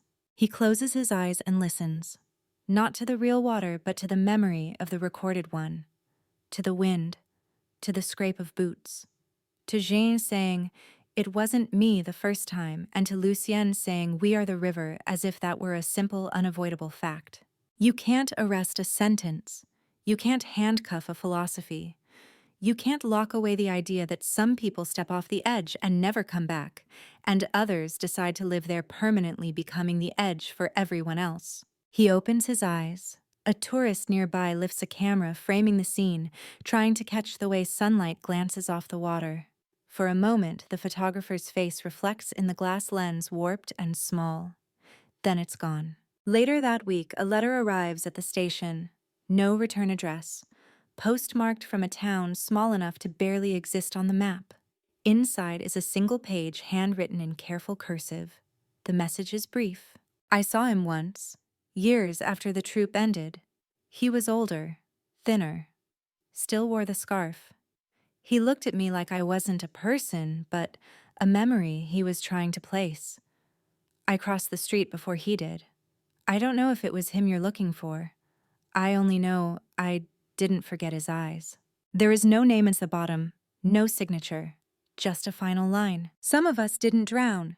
Some of us made it to the other side. Armand holds the letter for a long time. It doesn't prove anything. It doesn't place Lucienne in a country, in a year, in a street they can verify. It's another fragment, another voice added to the quiet chorus of people who brushed against the river's edge and stepped back in time. He files it anyway. Not because it changes the case, but because it belongs with the others. With the troop, with the farmhouse, with the monastery, with the tape. There are whispers later of an old man in a coastal town talking to himself on the pier, telling the waves that they never judged him. There is a rumor of a French accent in a hostel in Lisbon, a man who listens too intently when strangers talk about fear. A bartender in Marseille calls the tip line after hearing a man in his 70s mutter, "They always choose the wrong moments to remember before disappearing into the rain." None of these leads hold. None of them become anything more than brief stabs of possibility in the dark. The case stays open. Officially. The system hates that, but leaves it. Some boxes are not meant to be closed. They're meant to sit on shelves as warnings. On the anniversary of Elise's death, a small crowd gathers at the canal. Not many people. A few family members. A handful of officers who were young when the case reopened and older now. A journalist or two, faces half familiar from screens. There are flowers, candles, a photo of a young woman smiling, as if the world in front of her is wide and uncomplicated. Someone reads out her name, her age, her last known route. They don't read out everything else. They don't speak the words from the tape. This moment isn't for that. When it's over, people drift away, peeling off into pairs and solitary figures. Armand stays a little longer, standing not quite at the edge, not quite away from it. The younger detective from the briefing comes to stand beside him. They don't speak for a while. "Do you think he's alive?" she asks at last, eyes on the water. I think the question stops mattering after a certain point, he replies. We've already seen what he did. Whether he's breathing or not doesn't change that. It changes whether he can be punished, she says. He considers this feeling the weight of years pressing on his shoulders. Maybe he says, or maybe what we've done is the only punishment a man like that would ever feel. We turned his silence into evidence. We turned his control into proof. We pulled his name out of the river and nailed it to the record. Men like him spend their lives believing they're invisible. We made him visible. Even if we never see his face again, that counts. The detective nods slowly, and Jean, Armand exhales. The sound is almost a laugh, but not quite. Jean wrote himself into the box and hoped someone would open it before it was too late, he says. We were late. But not too late to understand. That's something. Not enough. Never enough.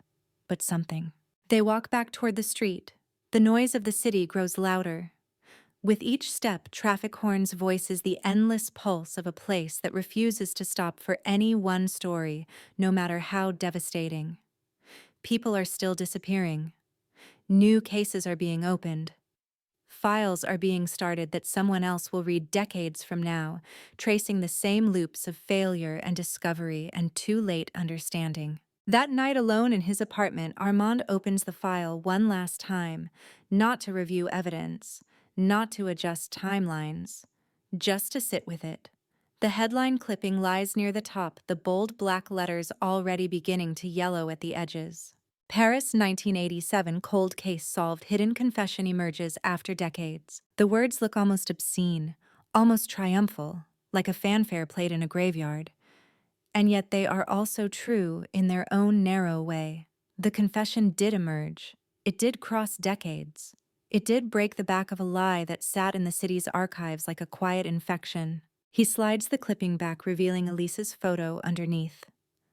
For a moment, the headline and her face align in his line of sight, one above the other, like a cause and an effect that will never be fully reconciled. He closes the file gently. Outside, the city breathes. Sirens wail in the distance. A motorbike growls past. Somewhere, a news anchor's voice spills from an open window talking about another case, another shock, another community rattled by something done in the dark. The river keeps moving through Paris, carrying reflections that never stay the same twice. Along its edge, under a bridge near a third pillar worn smooth by time, there is no trace left of the chalk.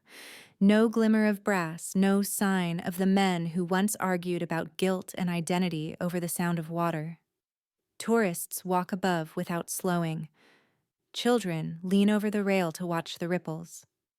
Lovers carve their initials into the metal and promise each other futures they have no way to predict. The water remembers anyway. It remembers the night a young woman's life ended there. It remembers the men who stood over her and decided what story would be told. It remembers the years when no one listened to what it had to say. And now, somewhere between the ink on a headline, the hiss of a tape, and the weight of a long-closed file lifted one last time, the city finally listens back. Not enough, never enough. But finally, after decades of silence, the cold case is no longer cold. It breathes.